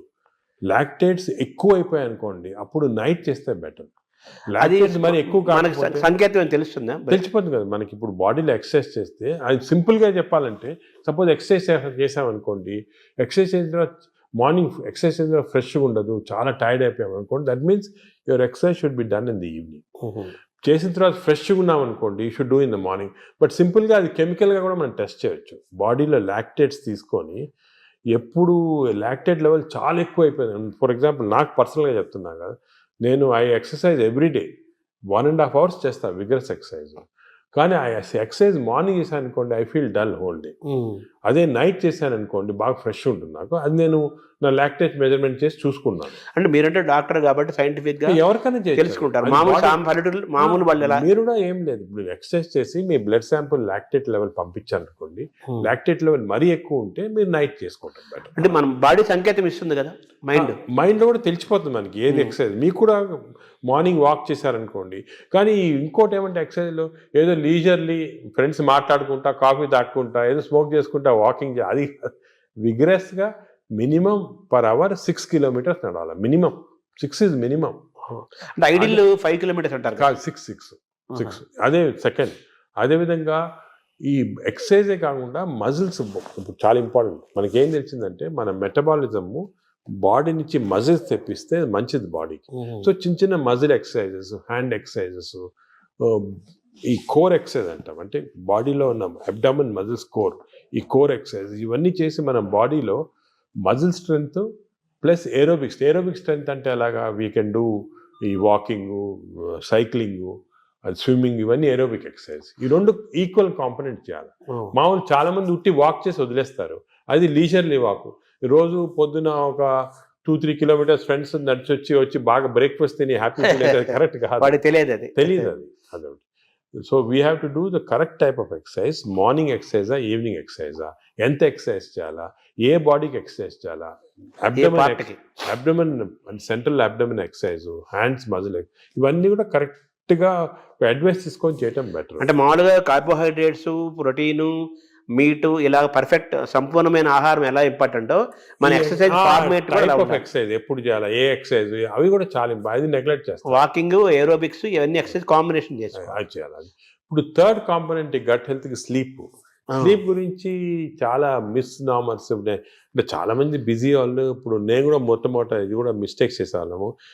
టైం లేదని చెప్పి 4 గంటలు పండుకోవటము అలా చేసి కొంతవరకు ఈ బ్యాక్టీరియా చాలా important. They are very sensitive to sleep. Bacteria కూడా పండుకోవాలి కదా, రెస్ట్ ఇవ్వాలి కదా. మనం సపోజ్ మన బాడీ వర్క్ చేస్తుంది, దాని రెస్ట్ అవి ఇరిటేట్ అయిపోయి గుడ్ బ్యాక్టీరియా పోతాయి బాడీలో. అంటే ఎలాగంటే మన ఆర్గనైజేషన్ ఎంప్లాయీస్ ఉంటారు, మన ఎంప్లాయీస్కి రెస్ట్ ఇవ్వకుండా రాత్రి పగలు పని చేయండి అంటే మంచోళ్ళు వెళ్ళిపోయి చెడ్డోళ్ళు మిగులుతారు. డిసిప్లిన్ మధ్య ఫైట్ వచ్చి అలాగే బ్యాక్టీరియా కూడా సేమ్ ఒక ఫ్యాక్టరీ లాగా లోపల. లుక్ ఆఫ్టర్ స్లీప్ నార్మల్గా ఇండివిజువల్గా ఒకరికి 8 hours, కొంతమంది 6 hours, అలా డిఫరెంట్ రేంజ్. 6 to 8 hours అంటాము, 7 hours నార్మల్గా యావరేజ్. మరీ ఎక్కువ స్లీప్ 10 hours చేస్తే కూడా లోపల బద్ధకం వచ్చేస్తుంది, బ్యాక్టీరియా కూడా బద్ధకం వస్తుంది. ఎంత ఇవ్వాలి అంత ఇవ్వాలి, 7 to 8 hours. కానీ మోస్ట్ ఇంపార్టెంట్ ఏమంటే మనం మాడిఫై కూడా చేసుకోవచ్చు ఈ స్లీప్. కొన్ని ఎక్సర్సైజెస్ వల్ల 8 hours అవసరం ఉన్న స్లీప్ 4 hours సేమ్ స్ట్రెంగ్త్ రావచ్చు. అదేమంటే రెమ్, నాన్ రెమ్ స్లీప్ అంటారు. రెమ్ స్లీప్ ఇంపార్టెంట్ మనకి, ర్యాపిడ్ ఐ మూవ్మెంట్ స్లీప్ అంటే గాఢ నిద్ర అంటారా. రెమ్ స్లీప్ అనేది మన నిద్రలో డ్రీమ్స్ వస్తాయి, అవన్నీ రెమ్ స్లీప్.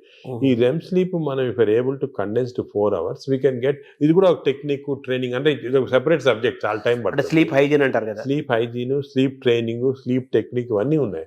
ఇవి కరెక్ట్గా మనం చేసుకోవచ్చు. 8 hours 7 hours స్లీప్ని 4 hours చేసుకోవచ్చు. బట్ అది నార్మల్ వాళ్ళు చేయలేరు. మనం దీనికి ఒక టెక్నిక్, ప్రాక్టీస్. ఫర్ ఎగ్జాంపుల్ నేను I mastered it, I can go for 4 hours and get same amount of energy as 8 hours. కానీ మామూలుగా చేయటం చాలా కష్టం unless you practice that sleep hygiene. అంటే స్లీప్ చేతిలో మనం ఉన్నామా, స్లీప్ మన చేతిలో తెచ్చుకోవచ్చు. స్లీప్ మన చేతి తెచ్చుకోవచ్చు. చాలా వరకు నార్మల్ పబ్లిక్ స్లీప్ చేతిలో ఉన్నారు. సో అప్పుడు ఏం చేయాలి, suppose you don't have this technique and to do this, ఎందుకంటే ఇవన్నీ కూడా కొంత ప్రాక్టీస్ అవ్వాలి. లేదంటే మోస్ట్ ఇంపార్టెంట్ ప్రిన్సిపల్ ఏమంటే మీరు స్లీపింగ్ బిట్వీన్ 10 to 4, అంటే 6 hours ఉందనుకోండి, 10 to 4 చేయండి, లేకపోతే 10 to 6 చేయండి. అంటే 10 o'clock అర్లీ స్లీప్ అని. ఎందుకంటే నేచర్ కూడా ఎలాగంటే మనం ఎప్పుడు ఈ లైట్లు గీట్లు లేనప్పుడు సన్ రైజ్ లేసేవాళ్ళము, సన్ సెట్టింగ్ పండుకున్నాము పల్లెటూరు. సో సన్సెట్ నార్మల్గా 7 o'clock 8 o'clock అవుతుంది. So early sleep. Sun rise పొద్దున early morning 5 o'clock 6 o'clock. So ఆ sun rise sunset timing maintain చేస్తే కొంతవరకు న్యాచురల్ స్లీప్ చాలా హెల్తీ స్లీప్. అంటే బ్యాక్టీరియా కూడా చాలా సంతోషపడుతుంది. అండ్ ఎవల్యూషన్ ఇది మిలియన్స్ ఆఫ్ ఇయర్స్ ఎప్పుడు వచ్చింది కాదు, కొన్ని మిలియన్స్ ఆఫ్ ఇయర్స్ ఎవల్యూషన్లో ఇలా తయారయ్యాం మనం. ఇప్పుడు ఈ గత 200-300 సంవత్సరాలుగా ఈ ఎలక్ట్రిసిటీ ఇవన్నీ రావడం జరిగింది. కానీ ఓల్డెన్ డేస్లో మనం చేసేది ఆ ప్యాటర్న్ ఫాలో అవుతుంది. So early bed, early getting up, early to bed and early to rise అంటారు. అంటారు కదా, అది సామెత మంచి కరెక్ట్ సామెత. అది మనకి చాలా మంది successful people have done that. ఇప్పుడు మనకి స్లీప్ టెక్నిక్, వర్కింగ్ స్టైల్ మారింది కదా సార్. మనకు మారింది కాబట్టి మనం ఈ కొత్త స్లీప్ ఎక్సర్సైజ్, స్లీప్ టెక్నిక్ చేసి కొంచెం మార్పు చేస్తున్నాం. ఫర్ ఎగ్జాంపుల్ నాలాటోళ్ళు అర్లీ స్లీప్ పాసిబిలిటీ కాకపోతే I can modify this using these techniques and get the same effect. ఇది జనరల్ పబ్లిక్ చేయలేరు కదా. అంటే మెటాబాలిజం యాక్సెప్ట్ చేస్తుందా? అంటే మనం ట్రైన్ చేసుకోవచ్చు. స్లీప్ కూడా ట్రైనింగ్ ఉంది. అంటే మన ఎక్సర్సైజ్ ట్రైనింగ్, ఈటింగ్ ట్రైనింగ్ లాగా స్లీప్ లో కూడా ట్రైనింగ్ ఉంది. అంటే మన మైండ్ ట్రైనింగ్ అది ఉంది, కానీ అది జనరల్ పబ్లిక్ చేయడం కష్టం. కానీ జనరల్ పబ్లిక్ దానికి మేము అడ్వైస్ చేస్తామంటే స్లీప్ అర్లీ, గెటప్ అర్లీ, ఆ టెక్నిక్ మరి. అప్పుడు దాని అదేవిధంగా ఈటింగ్ కూడా దానికే మేము ఇప్పుడు చాలా దీంట్లో కూడా చాలా అర్లీగా మీ లాస్ట్ డిన్నర్ 7 o'clock తర్వాత తినకూడదు. లాస్ట్ ఫుడ్ బి 7 o'clock, 7 గంటల తర్వాత తినొద్దండి. ఆఫ్టర్ సన్సెట్ తినకూడదు. అంతే సన్సెట్ అంటే 7 మనం టైం పెట్టుకుంటే కొంచెం సన్సెట్ లేట్ కావచ్చు. అది ఇంకోటి ఏమంటే మన ఇండియాలో టైమ్ జోన్స్ చాలా వేరీ ఉంటాయి. ఇప్పుడు అస్సాంలో ఉన్న టైము, బాంబేలో టైం సేమ్, కానీ యాక్చువల్లీ కరెక్ట్ కాదు నేచర్ ప్రకారం. మనము 7 o'clock అని పెట్టామనుకోండి, అది ఈజీగా అర్థమవుతుంది. సో మామూలుగా మన బ్రేక్ఫాస్ట్ హెవీగా ఉండాలా, లంచ్ కొంచెం మోడరేట్గా ఉండాలా, డిన్నర్ చాలా లైట్గా ఉండాలా before 7 o'clock. Simple principles. Overall గా మన గట్ హెల్త్ అనేది మొత్తం present, future, everything gut health కాబట్టి ఈ గట్ హెల్త్ మెయింటైన్ చేయాలంటే ఫుడ్, యాక్టివిటీస్ అండ్ స్లీప్ ఇవి కరెక్ట్ అని నార్మల్గా చెప్తుంటారు అందరు, ఫుడ్ యాక్టివిటీస్ పైన. అది కానీ దీంట్లో చాలా సైన్స్ వచ్చింది, మనం డిస్కస్ చేసాం కదా, దీనిలో చాలా నాలెడ్జ్ వచ్చింది, చాలా ఉంది. మనం ఒకప్పుడు ఈ sleep pattern, sleep hygiene, sleep ఎలా కంట్రోల్ అవన్నీ తర్వాత ఒక డిస్కషన్ పెట్టుకుంటాము. కానీ ఈచ్ ఏరియాలో ఫుడ్ లో ఇంత నాలెడ్జ్ ఉంది, ఎక్సర్సైజ్ లో ఈ టైప్ ఆఫ్ ఎక్సర్సైజ్ అందరికి తెలియదు. అందరంటే నేను చాలా మంది పేషెంట్స్ ని చేస్తున్నారు ఎక్సర్సైజ్. మా పొద్దున్న పూట మేము ఫ్రెండ్స్ అందరం వాకింగ్ చేస్తాం సార్, 2-3 కిలోమీటర్లు కబుర్లు చెప్పుకొని, సెల్ ఫోన్ మాట్లాడుకుంటాం. అంటే మాట్లాడుకోవచ్చు, కబుర్లు చెప్పుకోవచ్చు. కానీ బ్రిస్క్ వాక్ 6 km/h అనేది కాన్సెప్ట్. అదే విధంగా మజిల్ బిల్డింగ్, మీకు కోర్ మజిల్స్, అన్ని షోల్డర్ మజిల్స్, ఇవన్నీ కూడా కొంతవరకు బిల్డ్ చేయాలి. అది సబ్ టెక్స్ట్ అంటారు చూడండి, సబ్ టెక్స్ట్ అనేది ఉంది.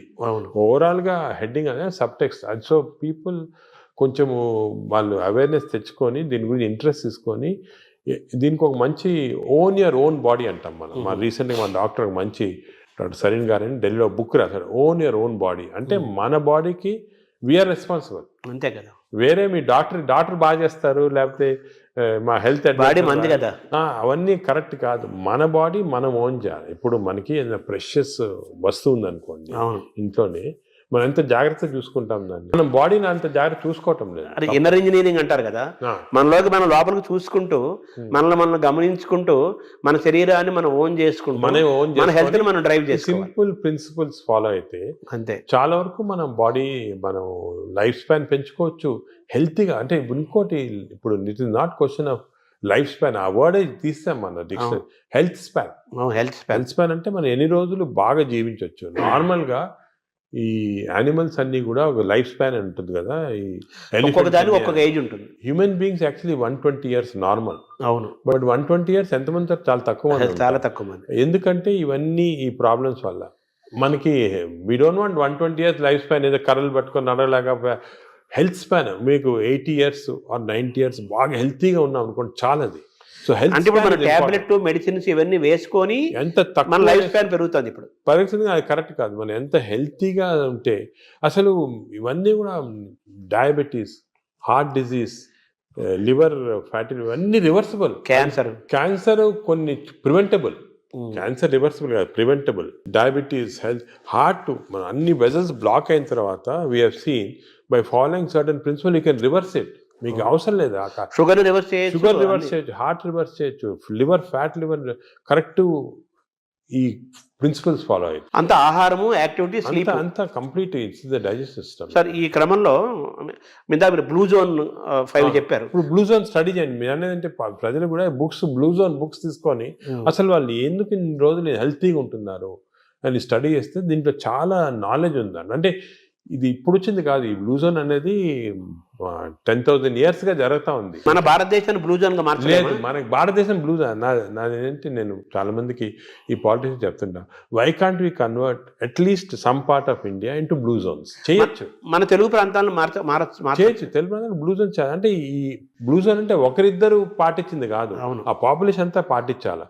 ఇప్పుడు ఒక పాపులేషన్ ఉన్నారనుకోండి, మనకి మంచి ప్రోగ్రెసివ్ పాలిటీషియన్స్ సీఎంస్ ఉన్నారనుకోండి, ఒక మంచి కాన్సెప్ట్ తీసుకొచ్చి ఐడియా, నేను అనుకునేది అందరికి ఉంది, అది మన దేశం అంటే ఆంధ్రప్రదేశే తెలంగాణ ఏదైనా కూడా బ్లూ జోన్స్ లాగా మార్చేసేవచ్చు, కానీ అందరు ఫాలో కావాలి. అంటే బ్లూ జోన్ గా మారడం అంటే ఏం చేయాలి సార్? అంటే ఈ వాళ్ళు బ్లూ జోన్స్ లో ఏం చేస్తారో స్టడీ చేసి మనం ఇంప్లిమెంట్ చేస్తే అయిపోతుంది. అంటే మీరు చెప్పిన ఆ మూడేనా? అంతే healthy food pattern, exercise pattern, life style, sleep pattern. వాతావరణ కాలుష్యం కూడా ఉంది, పొల్యూషన్. ఆ వాతావరణ లక్లీ మనకు అంత లేదు. ఇప్పుడు ఢిల్లీ అనుకోండి, అదే నార్త్ ఇండియా అనుకోండి, ఆ పొల్యూషన్ అనేది మనకి హ్యాండిల్ లేదు, ఏం చేయలేము. కానీ లక్లీ మనం ఇప్పుడు తీసుకున్నాం అనుకోండి, ఇప్పుడు అదేముంది, గ్రీనరీ ఇంక్రీజ్ చేసుకోవటము, అదే అటువంటివన్నీ కూడా చేసుకొని ఈ waste plastics, for example other problems plastics. ఈ ప్లాస్టిక్స్ వల్ల కూడా మేము చాలా రీసెర్చ్ చేస్తున్నాం. చాలా micro plastics producing tissue damage అనేది చాలా ఉంది. మన plastic bottle, especially plastic bottle ఎండలో పెడతాము, అది తాగామనుకోండి, దాంట్లో చాలా మైక్రో ప్లాస్టిక్స్ మన బాడీలో ఎంటర్ అయ్యి చాలా ప్రాబ్లమ్, డేంజరస్ అది. ఇటువంటివి మనం అదే కాకుండా ఇంతకుముందు కాపర్ వెజల్స్, అది కూడా మంచిది కాదు. What is the good vessels to cook, what is the vessels to, అవన్నీ కూడా కొన్ని న్యాచురల్ ప్రిన్సిపల్స్ ఫాలో అయితే. సరే, మీరు పద్మవిభూషణ్ తీసుకోవడానికి వెళ్ళినప్పుడు ఎలాగ ప్రెసిడెంట్ ఉంటారు, ప్రధానమంత్రి, కొంచెం ఒక సెకండ్ హ్యాండ్ ఇంటరాక్ట్ అయ్యే అవకాశం ఉన్న టైంలో మన భారతదేశాన్ని బ్లూ జోన్ గా మార్చాలని అనుకుంటున్నాను, ఆయన ఇంటరాక్ట్ అయ్యే అవకాశం ఉంది? అంటే మనకి టైం అని దొరకలేదు. ఒక సెకండ్ వర్డ్, ఇవన్నీ కూడా డిస్కషన్స్ చాలా 1 hour 2 hours కూర్చొని డిస్కస్ చేసి, నేను పాలిటీషియన్స్ కూడా మన వాళ్ళు అందరూ ఇంట్రెస్టెడ్ ఉన్నారు, కానీ టైం దొరకాల కాన్సెప్ట్. ఇంకోటి, ఇది షుడ్ బి డన్, ప్రజలు కూడా డ్రైవ్ చేయాలి, ప్రజలకి అవేర్నెస్ రావాలి, అవేర్నెస్ వచ్చి మనం ఇటువంటి పాలిటీషియన్ ఎలక్ట్ చేసుకోవాలా. ఈ ఇంట్రెస్ట్ ఉన్న వాళ్ళకి, పాలిటీషియన్స్ ఇంట్రెస్టెడ్ ఇన్ హెల్త్, అదేవిధంగా న్యాచురల్ హెల్త్, ఆర్గానిక్ ఫుడ్, అటువంటి వాళ్ళని ఎక్కువ మనం సపోర్ట్ చేసాం అనుకోండి, ప్రజలు కూడా. అంటే ప్రజలు, ప్రభుత్వాలు, డాక్టర్స్ అందరూ కలిసి ప్రయాణం చేయాలి. ఇట్స్ ఏ కంబైన్డ్ PPP అంటారు, మోడ్ అంటారు చూడండి, అవును, పబ్లిక్ ప్రైవేట్, ఆ మోడ్ లో రావాలి అందరు వచ్చి. ఎందుకంటే అల్టిమేట్లీ మనకి లైఫ్ లో ఇంపార్టెన్స్ హెల్త్, అంతే కదా. అదేవిధంగా మనకి హ్యాపీనెస్ అవన్నీ ఉండాలంటే health is the most important. Ultimately health is the bottom line. అంతే, ఎంత రిచ్ ఉండి, ఎంత ఇండస్ట్రియలైజ్ అయ్యి, ఎంత సిటీ, ఎంత పెద్ద సిటీస్ డెవలప్ అయినా కూడా హెల్త్ లేకపోతే అంతే కదా. చాలా మంది కోటీశ్వరులను చూస్తున్నాము, పెద్ద పదవుల్లో ఉంటారు, వాళ్ళు తినలేరు, తాగలేరు, నిద్రపోలేరు, ఎంజాయ్ చేయలేరు.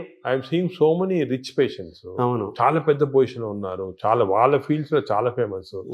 సింపుల్ హెల్త్ ఫాలో కాకుండా they have damage that body. వాళ్ళు ఇప్పుడు ఫీల్ అవుతుంటారా, ఈ నాలెడ్జ్ మనకు ఉండుంటే 10 సంవత్సరాల క్రితం ఇలా ఉండేది కాదు. కానీ ఇప్పుడు నౌ నాలెడ్జ్ ఇస్ దేర్ కాబట్టి, మీరు ప్రెస్ కానీ, ఎలక్ట్రానిక్ మీడియా కానీ, డిజిటల్ మీడియా కానీ, పొలిటికల్గా కానీ, అందరం కలిసి, మా డాక్టర్స్ అందరం కలిసి, this knowledge we have to give to general public. This knowledge is gold. This time వాళ్ళు కూడా, నేను అనేది అంటే, మనం ఈ ఒక్క సెషన్లో గంట సేపులో అన్ని చెప్పలేము. వాళ్ళు కూడా they should go in to the depth and read books about it, read papers about it, social మీడియాకి కరెక్ట్. అంటే మీరు చెప్పినట్టు ఏదేదో అన్నీ వస్తుంటాయి సోషల్ మీడియా, అలా ఫాలో కాకుండా కరెక్ట్గా people have done research, scientist ఉన్నారు దీంట్లో, డాక్టర్స్ ఉన్నారు రెప్యూటెడ్, ఇటువంటి వాళ్ళ దగ్గర నుంచి ఇన్ఫర్మేషన్ తీసుకొని జనరల్ పబ్లిక్ కానీ, జనరల్గా ఇది మనము ప్యాటర్న్స్ అడాప్ట్ చేస్తే డెఫినెట్గా overall health of the country. Sir, ఇందాక మీరు మాట్లాడుతూ స్టూల్ గురించి మాట్లాడారు సార్. భవిష్యత్ అంతా స్టూల్ టెస్ట్లు జరుగుతాయని, బ్లడ్ బ్యాంకు లాగా స్టూల్ బ్యాంకులు వస్తాయని. మంచి హెల్తీ పీపుల్ ని స్టూల్ తీసుకుంటే that stool is different from unhealthy person. ఇప్పుడు ఇంతకుముందు నోబెల్ ప్రైజ్ విన్నర్స్ కి బ్రెయిన్ స్టడీ చేస్తారు, ఎందుకు వచ్చిందో. ఇప్పుడు స్టూల్ స్టడీ చేస్తారు, తన స్టూల్లో ఏముంది, ఇంత ఇంటెలిజెంట్ అయ్యారని. సో మనం ఇవన్నీ బ్యాంకింగ్ చేయొచ్చు. స్టూల్స్ చేసి, నేను చెప్పా కదా, ఒక స్టూల్ పౌడర్ లాగా చేసి డెసికేటెడ్ స్టూల్ ని మనం క్యాప్సూల్స్ లాగా ఇవ్వచ్చు.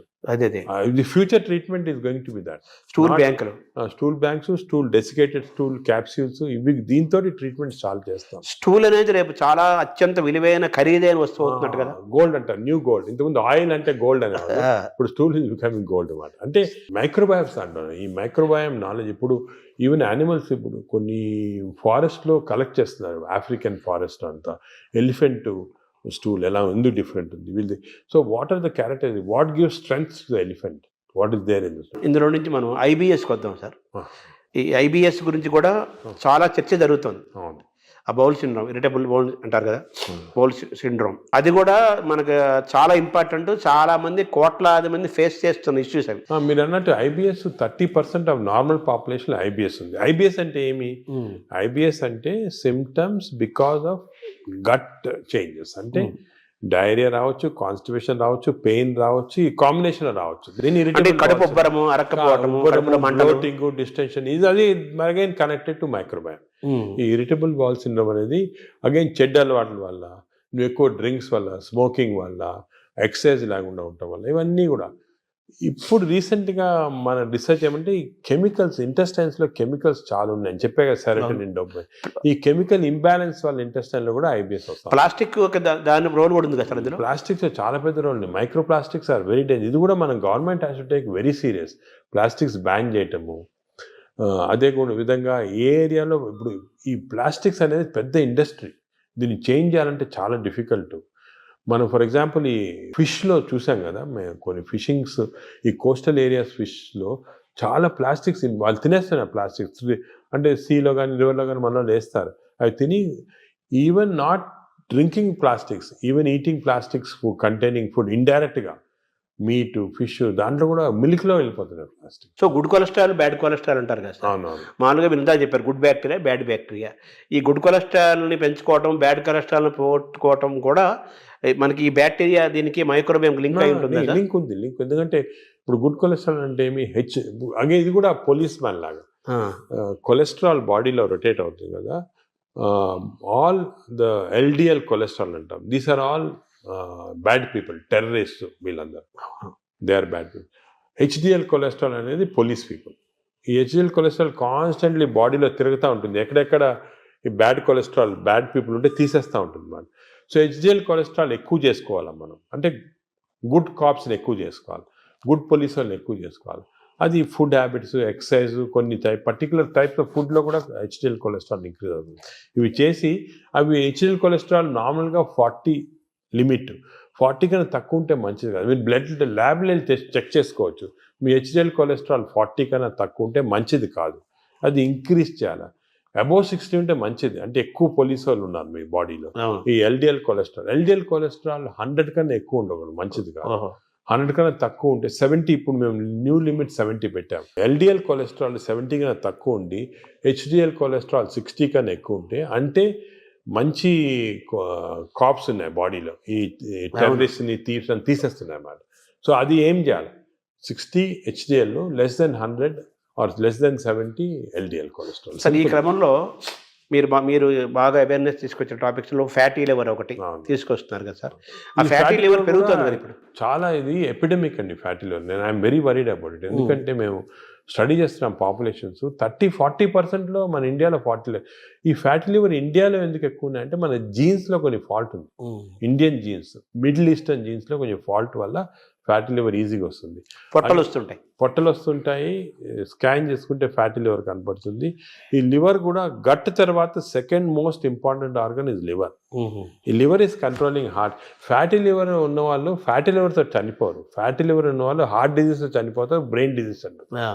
ఈ ఫ్యాటీ లివర్ కరెక్ట్ చేస్తే వాళ్ళు హార్ట్ కరెక్ట్ పోయి బ్రెయిన్ కరెక్ట్. ఫ్యాటీ లివర్ ఎలా కరెక్ట్ చేసుకోవాలి? ఫ్యాటీ లివర్ కూడా అగైన్ ఈ అన్ని ఎక్సర్సైజెస్ ఇవన్నీ కాకుండా మనకి కొత్త టెక్నాలజీ, కొత్త మెడికేషన్స్ అన్నీ వస్తున్నాయి ఫ్యాటీ లివర్ కరెక్షన్కి.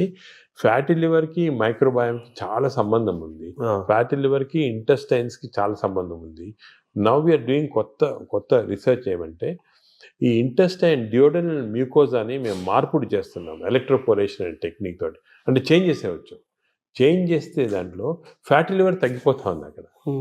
అంటే ఫ్యాటీ లివర్ నేను చేయటం లేదు, చిన్న ప్రేగుల్లో డియోడనంలో ఎలక్ట్రోపోరేషన్ చేసి ఆ మ్యూకోజాని చేంజ్ చేస్తే ఫ్యాటీ లివర్ నార్మల్ అయిపోతా ఉంది. ఇంకా కొంచెం చాలా రీసెర్చ్ జరుగుతుంది. అది విచిత్రం. We're going to come with a new device with which we can change the duodenal mucosa. దీన్ని డియోడినల్ మ్యూకోజల్ రీసర్ఫేసింగ్ అంటారు. అది చేస్తే లివర్లో ఫ్యాట్ పోతాం. తర్వాత ఇప్పుడు ఈ క్యాన్సర్ పెరుగుతోంది, దాని మీద కూడా మీరు రీసెర్చ్ చేస్తున్నారు. అలాగే షుగర్ను కూడా మనం రివర్స్ చేయొచ్చు అని కూడా దాని రీసెర్చ్ చేస్తున్నారు. వేరే సబ్జెక్ట్ లేదు, వేరే దాని కూడా. ఇప్పుడు మనం చేస్తున్న ప్రధానమైన రీసెర్చ్ ఏంటి సార్ ప్రస్తుతం? అంటే ఇవన్నీ ఏరియాలో మేము మామూలుగా మెటబాలిక్ హెల్త్ పైన చేస్తున్నాం ఎక్కువ. మెటబాలిక్ హెల్త్ అంటే ఇవన్నీ fatty liver, obesity, diabetes, heart disease, sugar, BP ఇవన్నీ కూడా కొలెస్ట్రాల్ అన్నీ మెటబాలిక్ హెల్త్ కింద వస్తుంది. దీనిపైన చాలా రీసెర్చ్ అంటే నేను చెప్పినట్టు ఒక రోజు మాట్లాడుకోవచ్చు మన రీసెర్చ్ అంతుంది. గురించి. మేమేం చేస్తున్నాం అంటే మా యానిమల్ ల్యాబ్ మా దగ్గర పెద్ద యానిమల్ ల్యాబ్ ఉంది. యానిమల్ ల్యాబ్లో రీసెర్చ్ చేసి హౌ టు ట్రాన్స్లేషనల్ రీసెర్చ్ అంటారు. We have India's largest translational research centre. ఇంకోటి ఏం చేసామంటే మేము నాట్ ఓన్లీ ఇక్కడ డాక్టర్స్ కాకుండా ఐఐటీలో ఉన్న ఇంజనీర్స్ని అలా IIITలో ఉన్న ఆర్టిఫిషియల్ ఇంటెలిజెన్స్ ఇంజనీర్స్ని అదేవిధంగా హైదరాబాద్ యూనివర్సిటీలో ఉన్న మైక్రోబయాలజిస్టులు అందరూ కూడా తీసుకొచ్చే కన్సోర్షియం లాక్ చేసి we are doing extensive research in this area. Because మేము చేసే రీసెర్చ్ ఇప్పుడు రేపు మీకు రాకపోయినా ఒక 4-5 yearsలో చాలా చేంజెస్ వస్తాయి. 4-5 years అంత తొందరగా వచ్చేస్తాయి. I'm aiming in 5 years time we should change this whole concept in metabolic health. ఈ రీసెర్చ్ వల్ల మన దేశంలోనే కొత్త ప్రోడక్ట్స్, కొత్త టెక్నిక్స్, కొత్త టెక్నాలజీ, కొత్త హెల్త్ సబ్స్టెన్సెస్ మేము చెప్పాం కదా, డెసికేటెడ్ స్టూల్ క్రాప్స్, ఇటువంటివన్నీ కూడా తీసుకొచ్చేస్తాం. ఐఎమ్ కాన్ఫిడెంట్ 5 yearsలో. ఇంకోటి ఏమంటే we're also trying to form a big consortium with other hospitals in the country. ఇప్పుడు ఆల్ ఇండియా ఇన్స్టిట్యూట్ ఉంది మెడికల్ సైన్సెస్ ఢిల్లీలో, అదేవిధంగా PGI చండీగఢ్లో ఉంది. ఇవన్నీ కూడా అందరం కూడా షుడ్ కమ్ టుగెదర్. ఇప్పుడు this is the lesson we're learn from western country. యుఎస్లో అనుకోండి మేయో క్లినిక్, క్లీవ్లాండ్ క్లినిక్ ఇవన్నీ కూడా కలిపి చేసి ఫాస్ట్గా వచ్చేస్తాయి రిజల్ట్. ఒకరొకరు చేయాలంటే 10-15 సంవత్సరాలు పడుతుంది. ఇందాక మీరు ఒక మాట అన్నారు కదా సార్, ఈ జీన్స్ గురించి అన్నారు. మన జీన్స్ వల్లనే మనకి ఫ్యాటీ లివర్ పెరుగుతుంది, పొట్టలు అన్ని స్టడీ చేసి పెరుగుతుంది అంటున్నారు. మన ఇండియన్స్లో రివర్స్ చేయలేమా మనం జీన్స్ రివర్స్ చేయలేం, కానీ జీన్స్ని PNPLR అని కొన్ని జీన్స్ ఉన్నాయి మన ఫ్యాటీ లివర్ వచ్చి, దాన్ని జీన్స్ని మార్పుడి చేయొచ్చు. కానీ చాలా జెనెటిక్ ఇంజనీరింగ్ అని చాలా వేరే డిఫరెంట్ సబ్జెక్టు. కానీ ఎపిజెనెటిక్స్ అని వచ్చింది. అవునవును. ఈ ఎపిజెనెటిక్స్ టెక్నిక్స్లో ఈ జీన్స్ని బ్లాక్ చేశారు. చెడ్డ జీన్స్ని మనం బ్లాక్ చేయొచ్చు. అవి కూడా చేస్తున్నాం. అంటే మనం డిఎన్ఏని చేంజ్ చేయటమంటారా? దాన్ని డిఎన్ఏ చేంజ్ చేయలేం, కానీ డిఎన్ఏ ఎఫెక్ట్ని బ్లాక్ చేయొచ్చు. అంటే డిఎన్ఏ ఎలాగా డిఎన్ఏ బాడీలో ఉందనుకోండి, ఇట్ ప్రొడ్యూసెస్ ఆర్ఎన్ఏని ఇచ్చి ప్రోటీన్స్ వస్తాయి, పాత్వే. అలాగే మనకి అంత పాత్వే నార్మల్గా. సో మనం చెడ్డు డిఎన్ఏ ఉన్నా కూడా అది చెడ్డ ఆర్ఎన్ఏ కాకుండా బ్లాక్ చేయొచ్చు. సార్, ఈ క్రమంలో ఈ బ్యాక్టీరియా మేనేజ్మెంట్లో మనకు యోగా, సూర్య నమస్కారాలు, ధ్యానము, స్పిరిచువల్ థింకింగ్, కళలు ఇవన్నీ ఉన్నాయి కదా. అంటే స్పిరిచువల్ థింకింగ్ అంటే మెడిటేషన్ టైప్, బ్రెయిన్ అంటే management of brain management, various meditation అటువంటి చేయొచ్చు. అదేవిధంగా యోగా కూడా కొంతవరకు ఇట్ ఈస్ బెనిఫిషియల్ అని చాలా రీసెర్చ్ జరిగింది ఇంట్లో. ఇవన్నీ ఎలాగంటే వీఆర్ మాడ్యులేటింగ్ అవర్ బ్రెయిన్లో ఉన్న కెమికల్స్ మాడ్యులేట్ చేస్తున్నాం. దాంతోపాటు గట్ బ్యాక్టీరియా ఇవన్నీ ఇప్పుడు యోగాలో చూసాము, అది కూడా రీసెర్చ్ చేస్తున్నాము. యోగా కన్సిస్టెంట్గా చేస్తే బ్యాక్టీరియా చేంజ్ అయిపోతుంది. అవునా? So all these things are interconnected. So మీరు చెప్పినట్టు చాలా పెద్ద కన్సోర్షియం ఫామ్ చేసి we are doing lot of research. అంటే ఈ షుగర్ అనేది మనకి, ఈ డయాబెటీస్ అనేది మోస్ట్ ఛాలెంజింగ్ గా ఉంది. అది కూడా మనం విల్ గెట్ ఆన్సర్స్. ఇవన్నీ కూడా part of the research will get good answers. So reverse చేసే అవకాశం మనకు ఉంది. కొత్త అన్ని కూడా రివర్సిబుల్ అండి. షుగరే కాదు, ఈవెన్ హార్ట్ బ్లాక్స్, అదేవిధంగా బ్రెయిన్ ఇది డిమెన్షియా, న్యూరలాజికల్ ప్రోగ్రెషన్ అన్ని రివర్స్ చేసేయచ్చు. మనకి మెయిన్ రీసెర్చ్ ఏమంటే we have to work on this preventable. ఒక్కసారి జబ్బు వచ్చిన తర్వాత బదులు మనము ప్రివెన్షన్, రివర్సిబిలిటీ అంటే వచ్చిన తర్వాత ఎలా మార్పు చేయాలి, దీనిపైన అంత కాన్సన్ట్రేషన్. ఈ ఒబెసిటీని తగ్గించడానికి, అలాగే ఈ షుగర్ డయాబెటీస్ని కంట్రోల్ చేయడానికి ఇంజెక్షన్స్ వచ్చాయి అంటున్నారు. ఇప్పుడు కొత్తగా GLP-1 అనలాగ్స్ అంటారు. అంటే మనకి నార్మల్గా బాడీలో స్మాల్ ఇంటెస్టైన్లో GLP-1 హార్మోన్స్ ప్రొడ్యూస్ అవుతాయి. అవి మన ఈ ఇంటెస్టైన్స్ మ్యూకోజా చెడిపోవటం వల్ల కానీ, బ్యాక్టీరియా వల్ల ప్రొడ్యూస్ అవుతుంది GLP-1. ఇవన్నీ పోతే ఆర్టిఫిషియల్గా ఈ GLP-1 ఇవ్వచ్చు. కానీ ఇది నా ప్రకారం చాలా తప్పు. ఇది ఈ ఆర్టిఫిషియల్ మంజోరం అని, ఒజంబిక్ అని ఇవన్నీ ప్రజలు లేటెస్ట్ వచ్చాయి. ఇప్పుడు మెడికల్ షాప్స్లో అమ్ముతున్నారు, తీసుకొని తప్పు చేయకూడదు. అది ఎందుకు అంటే ఈ GLP-1 మన బాడీలో న్యాచురల్గా ప్రొడ్యూస్ అవుతుంది. నేచర్కి ఎంత ప్రొడ్యూస్ చేయాలా, ఎక్కడ ఆపాలా, ఎక్కడ రివర్స్ చేయాలా, ఇవన్నీ నేచర్ తెలుసు. మనం మాట్లాడుకున్నాం కానీ డయట్, మైక్రోబయాము, ఫిజికల్ ఎక్సర్సైజ్, స్లీప్ ఇవన్నీ నార్మల్గా ఇస్తే బాడీ న్యాచురల్గా ప్రొడ్యూస్ చేస్తుంది. ఇవన్నీ అబ్నార్మల్గా ఉంటే మనకి బయట నుంచి ఆర్టిఫిషియల్గా అవుతుంది. బట్ ఆర్టిఫిషియల్ మెడిసిన్ తోటి మనకి ఎంత లిమిట్, ఎంత తీసుకోవాలి, ఎప్పుడు ఆపాలి, ఇవన్నీ కరెక్ట్ తెలియదు. నేను చూశాను చాలామంది ఈ ఇంజెక్షన్స్ వాడుతున్నారు. వాడుతున్నారు. అది ఇండియాలో కూడా వచ్చేసిన ఇంజెక్షన్ వచ్చేసింది, ఇండియాలో కూడా చీప్గా వచ్చేసింది. దీనివల్ల ఏం డేంజర్ అంటే వాడినప్పుడు 2-3 నెలలు 6 నెలలు బాగుంటుంది, వెయిట్ తగ్గుతాము, ఆకలి తగ్గిపోతుంది. కానీ దీనిలో చాలా ఎఫెక్ట్ బాడీ పైన ఉంది. నేను అది కూడా స్టడీ చేస్తున్నాము. బాడీలో ఈ ఇంటెస్టైన్ నరాలు చెడిపోతున్నాయి, మూమెంట్ పోతా ఉంది, ఇంటెస్టైన్ అసలు మూమెంటే చెడిపోయింది. అదేవిధంగా బోన్స్ అబ్జార్ప్షన్ పోయి బోన్స్ వీక్ అయిపోతున్నాయి, మజిల్స్ ఎట్రోఫీ అవుతున్నాయి. ఫేస్లో we got now what is called Ozempic face, అంటే ఫేస్ అంతా ష్రింక్ అయిపోతుంది. చూసుంటారు కొంతమంది సెలబ్రిటీలో ఫేస్ చేంజ్ అయిపోతుంది దీనివల్ల. సో ఇవన్నీ కూడా these effects are some time not reversible also. మన మెటాబాలిజం వ్యతిరేకంగా ఉన్నట్టే కదా, వ్యతిరేకంగా ఉన్నట్టే. న్యాచురల్ మెథడ్లో చేయకుండా ఇలా చేస్తే మంచిది కాదు. మై అడ్వైజెస్ అసలు వాడద్దని, తప్పు ఇది. ఇవన్నీ all these injections artificial methods వాడతాం తప్పు, మనం చేయకూడదు. న్యాచురల్ మెథడ్స్ అన్నీ ట్రై చేసి ఫెయిల్ అయిన తర్వాత అండర్ మెడికల్ సూపర్విజన్ ఒక 3-4 months వాడి ఎందుకు వాడతాం, రీసెట్టింగ్ అంటాం అన్నమాట. మెటబాలిజం రీసెట్ చేయడానికి వాడచ్చు. కానీ ఇయర్స్ టుగెదర్ ఇంజెక్షన్ తీసుకోవడం చేయటం చాలా తప్పు. Short cut methods they are not good. అసలు I advise public strongly don't use these injections. తప్పదు చాలా. తర్వాత ఇప్పుడు బ్యారియాటిక్ సర్జరీస్ ద్వారా కూడా మన లోపల ఫుడ్ ఇంటేక్ తగ్గిపోతుంది, షుగర్ లెవెల్స్ తగ్గిపోతాయి అంటున్నారు. బ్యారియాటిక్ సర్జరీ కూడా ఐఎమ్ అగేన్స్ట్, కానీ కొంతవరకు చాలా ఒబేసిటీ వచ్చి మనం న్యాచురల్ మెథడ్లో కంట్రోల్ చేయకపోతే కొంతవరకు హెల్ప్ చేయడానికి బ్యారియాట్రిక్ కానీ ఇంజెక్షన్స్ కానీ హెల్ప్ చేయడానికి అంతే. దాని తర్వాత మన న్యాచురల్ మెకానిజం వచ్చేసారు. ఒక్కసారి ఈ హెల్ప్ వచ్చిన తర్వాత న్యాచురల్ మెథడ్స్తో మెయింటైన్ చేయాలి. మన న్యాచురల్ మెథడ్స్ లేకపోతే బ్యారియాట్రిక్ సర్జరీ కాదు, ఇంజెక్షన్ ఏం చేసినా కూడా వేస్ట్. అంటే మనం సహజంగా పెరగటం కానీ తగ్గటం కానీ ఈ డిజార్డర్స్ మెయింటైన్ చేసుకోవటం మనం సహజంగా జరగాలంటారు. Own your own body, body అంటే మన బాడీని మనం ఓన్ చేయాలి, మన కంట్రోల్ చేసుకోవాలి. కానీ ఈ వేరే ఇంజెక్షన్స్ కంట్రోల్ డాక్టర్ చేస్తారు, నేను బ్యారియాట్రిక్ చేస్తారు అనేది తప్పు. అసలు మీ మేజర్ గోల్ ఏంటి సార్? అంటే మనకి మీరు పద్మవిభూషణ్ వచ్చింది మన ఇండియా వరకు, అది కాకుండా American association of society of gastroenterologist award కూడా హైయెస్ట్ అవార్డు ఈ గ్యాస్ట్రోఎంటరాలజీకి సంబంధించి. అలాగే సాంఘైలో జరిగిన దాంట్లో వరల్డ్ టాప్ దాంట్లో అవార్డు వచ్చింది.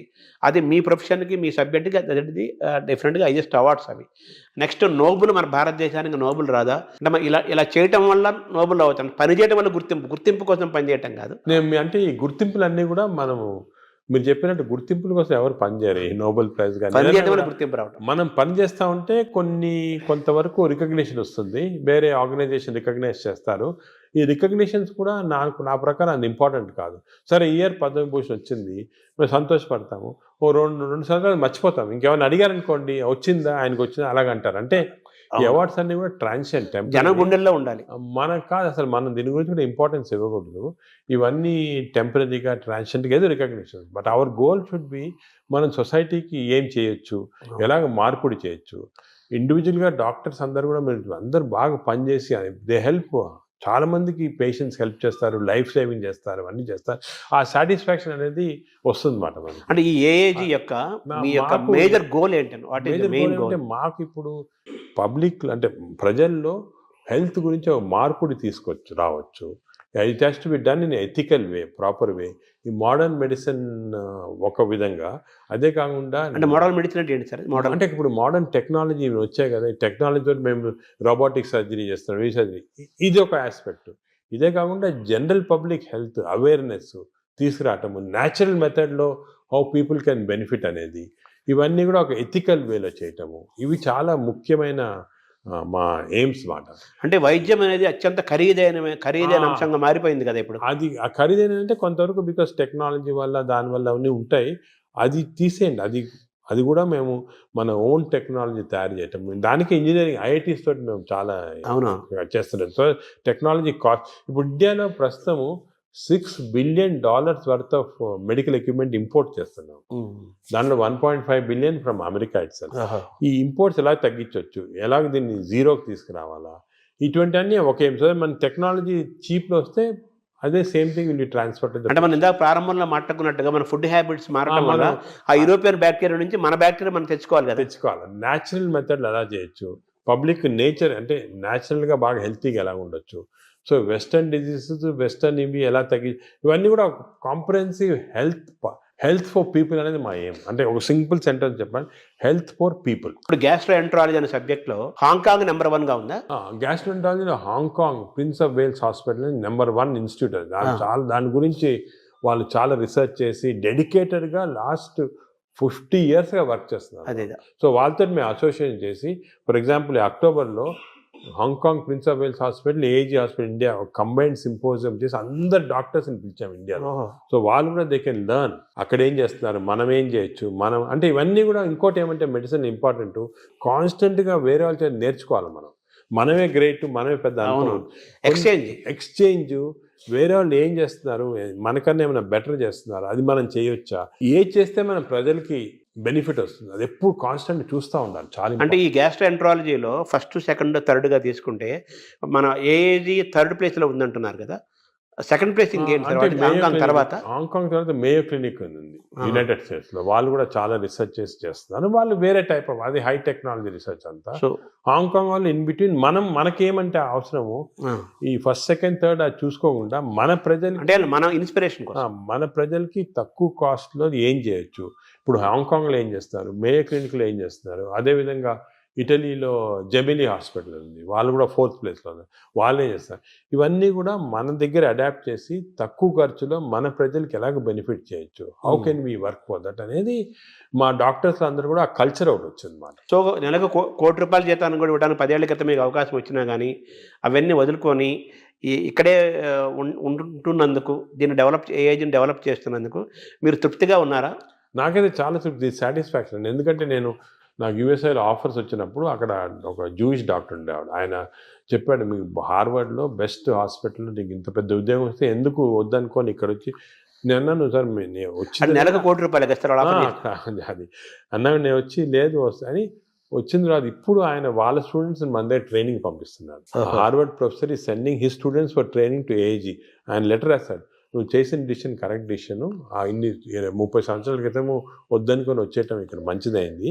ఎందుకంటే అల్టిమేట్గా ఇప్పుడు ఎవ్రీబడి హ్యాస్ ఎ లైఫ్, కానీ మనం ఎంత కాంట్రిబ్యూట్ చేస్తాం, మన వల్ల ఎంతమంది బెనిఫిట్ అయ్యారు, అది చాలా ఇంపార్టెంట్. మన ప్రజలు ఎంత బెనిఫిట్ అయ్యారు, మన దేశానికి మనం ఏం చేయగలం, మన నేలకి, మన భూమికి మనం ఏం చేయగలుగుతున్నాము, అది ముఖ్యం. అంటే వేరే వాళ్ళు బయటికి వెళ్ళి చేసిన వాళ్ళు I'm not finding fault, correct. But మనకి ఇక్కడ ఆపర్చునిటీ, ఇప్పుడు మాకేమంటే ఆపర్చునిటీస్ వచ్చాయి, అందరికి రాకపోవచ్చు. లక్ అనేది ఆపర్చునిటీ వాళ్ళకి ఇది కూడా ఉంటుంది కదా. అంటే సొసైటీ వాళ్ళు హెల్ప్ చేసిన, మీరు చెప్పినట్టు రాత, డెస్టినీ, అదే గవర్నమెంట్ కూడా హెల్ప్ చేయటము, అన్ని గవర్నమెంట్ కూడా బాగా హెల్ప్ చేస్తారు. సో మిమ్మల్ని మీరు రివ్యూ చేసుకుంటే ఒకసారిగా మీ కెరీర్ని మేజర్ ఇన్స్పిరేషన్స్ కానీ లేదా టర్నింగ్ పాయింట్స్గా తీసుకుంటే, మీరు పెథాలజిస్ట్గా ఉండాల్సింది, ఇట్లోకి నాన్నగారి అడ్వైస్ తోటి ఈ గ్యాస్ట్రో రావటం ఒక సబ్జెక్ట్ ఒకదాన్ని చెప్పచ్చు. నాకు చాలామంది చిన్నప్పటి నుంచి మా టీచర్స్ కానీ, పేరెంట్స్ కానీ, లీడర్స్ కానీ, సొసైటీలో చాలామంది ఇన్స్పిరేషన్ కానీ హెల్ప్ చేశారు. మామూలు నేనేమంటే ప్రతి వాళ్ళు కూడా I see something what is the positive and try and adapt చూసుకుంటామాట. అలా చూసుకుంటే లాట్ ఆఫ్, అంటే అందరూ నాన్నగారేనా మీ పెథాలజీ గ్యాస్ట్రోఎంట్రాలజీ రావడానికి మేజర్గా? మా ఫాదర్ చాలా పెథాలజీ, చాలా స్ట్రిక్ట్ మనిషి. ఆయన లైఫ్ లాంగ్ కూడా సర్వీస్ చేసి థౌజండ్స్ ఆఫ్ స్టూడెంట్స్ని ట్రైన్ చేసి సొంతంగా ఏం చేసుకోలేదు. అంటే ఆయన పాపం డబ్బు ఏం చేసుకోలేదు. చాలా ఆయన మామూలుగా ఇంట్లో ఉంటే కూడా చిన్న బల్బు ఆన్ చేసి, ఎలక్ట్రిసిటీ ఎక్కువ అవుతుందని చెప్పి బల్బులు కూడా ఆన్ చేశాడు కాదు, చిన్న బల్బ్ కింద కూర్చుంటారు చేసి చాలా పబ్లిష్ చేసి ఒక కల్చర్ అనేది మా దాంట్లో ఇంబైబ్ చేశాడు. నువ్వు ఇలా ఉండాలా, ఇది ఇంపార్టెంట్, సొసైటీకి ఏమైనా చేయాలి, కానీ నువ్వేమైనా చేసుకుంటే ఏం లాభం వేస్ట్ అని చెప్పి ముందు నుంచి నన్ను ఎంకరేజ్ చేశారు. ప్రాక్టీస్ వద్దు, you setup institution, do research, do service అని. ఆ మెయిన్గా ఆయన ఉన్న ఎయిమ్స్ అనేది మాకు బాగా ఇన్కల్టేట్ అయిపోయి దాని గురించి ఆ పాత్వే ఫాలో అవుతున్నాం. ఆయన కూడా మన దేశం, మన నేల అనే ఫీలింగ్ ఆయన కూడా చాలా ఎక్కువ. ఆయన కూడా వాషింగ్టన్ ఆర్మ్స్ఫోర్డ్ ఇన్స్టిట్యూట్ అని చాలా పెద్ద అమెరికన్ ఇన్స్టిట్యూట్లో వర్క్ చేసి వచ్చారు. ఇక్కడికి వచ్చి మన ఫస్ట్ విశాఖపట్నంలో ప్రొఫెసర్గా వచ్చాడు పెథాలజీ, దాని తర్వాత కర్నూలు, గుంటూరు, దాని తర్వాత హైదరాబాద్లో డైరెక్టర్ ఆఫ్ మెడికల్ సైన్స్, అదేవిధంగా నిజామ్స్ ఇన్స్టిట్యూట్ ఫస్ట్ డైరెక్టర్ ఆయన. అవన్నీ మన కాకల సుబ్బారావు గారి కంటే ముందు కాకల సుబ్బారావు ముందు ఫస్ట్ నాన్న డైరెక్టర్, దాని తర్వాత సెకండ్ కాకల సుబ్బారావు. సో అలాగా ఫుల్ సరే ఆయన చూస్తే ఒక ఇన్స్పిరేషన్. అరే అసలు ఆయనకి ఏం వేరే ఇది లేదు, అవి కూడా మేడ్ లాట్ ఆఫ్ మనీ, కూడా గాన్ అండ్ డిఫరెంట్ రూట్, అవన్నీ ఏం లేకుండా ఇంత. అంటే మిమ్మల్ని మీరు ఇప్పుడు ఎలా మేనేజ్ చేసుకుంటున్నారు సార్? మీకు ప్రొఫెషనల్ స్ట్రెస్ అలాగే మీకు అందరిలాగే మీకు 24 అవర్సే కదా. అంటే స్ట్రెస్ అనేది దానికి ట్రిక్ ఏమంటే చిన్న సింపుల్ ట్రిక్ అండి. You to enjoy your work. అవును. ఎంజాయ్ చేస్తే స్ట్రెస్ ఉండదు. అంటే కష్టపడటం ఇష్టపడటం అంటారు కదా. ఇంటర్వ్యూ చేస్తున్నారు, మీరు ఎంజాయ్ చేస్తున్నారు. Yes. అలాగా ఎంజాయ్ చేస్తే మీకు 10 ఇంటర్వ్యూలు చేస్తే మీకేం స్ట్రెస్ ఉండదు. అవును. అలాగే నాకు కూడా పేషెంట్స్, సీరియస్ పేషెంట్స్, వాళ్ళ లైఫ్ సేవ్ చేస్తున్నాము. ప్రతి పేషెంట్కి ఒక స్టోరీ ఉంది, ప్రతి పేషెంట్ వెనకాతల ఒక లైఫ్ ఉంది. అవన్నీ మేము తీసుకుంటే we enjoy everything we do. ఆ ఎంజాయ్మెంట్ వచ్చిందనుకోండి అసలు స్ట్రెస్ 24 అవర్స్ వర్క్ చేయొచ్చు. Only thing is proper nutrition, proper exercise, proper sleep అనేది మాస్టర్ చేయాలి. అది మాస్టర్ చేస్తే మిగతా అంతా. అంటే ఏఏజీని ఎలా చూడాలనుకుంటున్నారు భవిష్యత్తులో మీరు? నేను ఏజీ మా ఏమంటే it should become one of the best hospitals మన దేశంలో కాకుండా ఈవెన్ వరల్డ్ వైడ్. ఆల్రెడీ వచ్చేస్తుంది లక్కీ. న్యూస్ వీక్ మ్యాగజైన్ చాలా మేజర్ ఇచ్చేసారనమాట. సెన్సస్ చేసి దే రేటెడ్ ఇండియాలో only hospital taken is AG. AG is one of the best hospitals in the world ని they given that certificate. మీరు బయట చూసింటారు. అవును, మొత్తం తీసారు దాన్ని చూసాం. అది సో ఐఎమ్ వెరీ సాటిస్ఫైడ్. కానీ ఇంకా కూడా చేయాలంటే ఒక లెవెల్కి వచ్చామని చెప్పి మనము వదిలేసుకుంటే స్లోగా డిటీరేషన్ వస్తుంది. కాన్స్టెంట్గా బి అవేర్ ఆఫ్ దిస్. ఎందుకంటే ఇంకోటి మన దాంట్లో నేను చూసి మా స్టూడెంట్స్ చాలామంది మా ట్రైన్ చేస్తుంటాము. We got very bright students ఇండియాలో, మంచి డాక్టర్స్, బ్రైట్ స్టూడెంట్స్. వాళ్ళకి కరెక్ట్ పాత్వే చూపించి కరెక్ట్ ఇది కమర్షియలైజేషన్ వద్దు, you going to research, you going to doing good for public ఉన్న వరకు మీకు బాగా సాటిస్ఫాక్షన్. ఒక ఫిలాసఫీ వాళ్ళకి ఇచ్చి ఒక మంచి స్టూడెంట్స్ గ్రూప్ని నీ లైఫ్ స్టైల్లో 1000 మందిని తయారు చేయొచ్చు. అలాగే వాళ్ళు ఇంకో 1000 మందిని తయారు చేస్తారు. చూసుకోండి ఎలా స్ప్రెడ్ అవుతుంది. అదే we can create a society which is very positive. అంటే నాగేశ్వర రెడ్డి గారి యొక్క, మీ నాన్నగారి యొక్క వారసత్వాన్ని మీరు తీసుకున్నారు. ఆయన ఒక స్టైల్ ఆఫ్ లైఫ్, మీదొక మీదొక స్టైల్ ఇది డిఫరెంట్. పైకి ఇలా లేపారు ఏజ్ అనే దాన్ని. ఇప్పుడు నెక్స్ట్ మీ నెక్స్ట్ జనరేషన్ ఉన్నారు మా ఆల్రెడీ సెట్ చేసాము. నెక్స్ట్ మంచి నాకన్నా మంచి వాళ్ళు ఉన్నారు నెక్స్ట్ జనరేషన్లో. రీసెర్చ్లో కానీ సొసైటీలో పనిచేయడానికి కానీ అందరు సెట్ అయిపోయారు. నేను ఇప్పుడు ఇర్రెలెవెంట్, ఈ స్టేజ్ అయిపోయింది నాది. నా పని అయితే అయిపోయింది. నెక్స్ట్ జనరేషన్ ఆల్రెడీ స్టార్ట్ చేశారు. నేను ఇప్పుడు ఉన్నా లేకపోయినా కూడా డిఫరెన్స్ లేదు. అలాగే వాళ్ళు నెక్స్ట్ జనరేషన్ సెట్ చేస్తారు. ఒక వ్యవస్థను క్రియేట్ చేసి వాళ్ళు నెక్స్ట్ జనరేషన్. నేను అనుకున్నాను మన దేశానికి అంటే ఏమంటే మనం కొంచెం లేట్ అయింది మన డెవలప్మెంట్లో దాంట్లో కానీ. ఇప్పుడు జపాన్ చూసుకోండి, వరల్డ్ వార్ తర్వాత ఎంత హార్డ్ వర్క్ చేసి వాళ్ళు అవుతాయి. ఇప్పుడు మనము ఇప్పుడు స్టార్ట్ చేయాలి. చైనా కూడా వాళ్ళు కూడా యాక్టివ్, వాళ్ళు వేరే వాళ్ళంతే డెమోక్రసీ కాదు కాబట్టి ఈజీ అయిపోయింది. ఇప్పుడు మనం ఏం చేయాలంటే నెక్స్ట్ 20-30 ఇయర్స్ ఇలాగ అందరూ ఒక ఆశయంతో ఒక ఇచ్చేయాలని వర్క్ చేస్తే మన దేశం కూడా will become better than other. మీరు డాక్టర్స్కి, పబ్లిక్కి, ప్రభుత్వాలకు ఇచ్చే ఒక సింగిల్ మెసేజ్ ఏంటి సార్? సింగిల్ మెసేజ్ ఏమంటే నేను let us all work together, work hard, create the best culture. మన దగ్గర ఉంది best culture in the world. Thank you.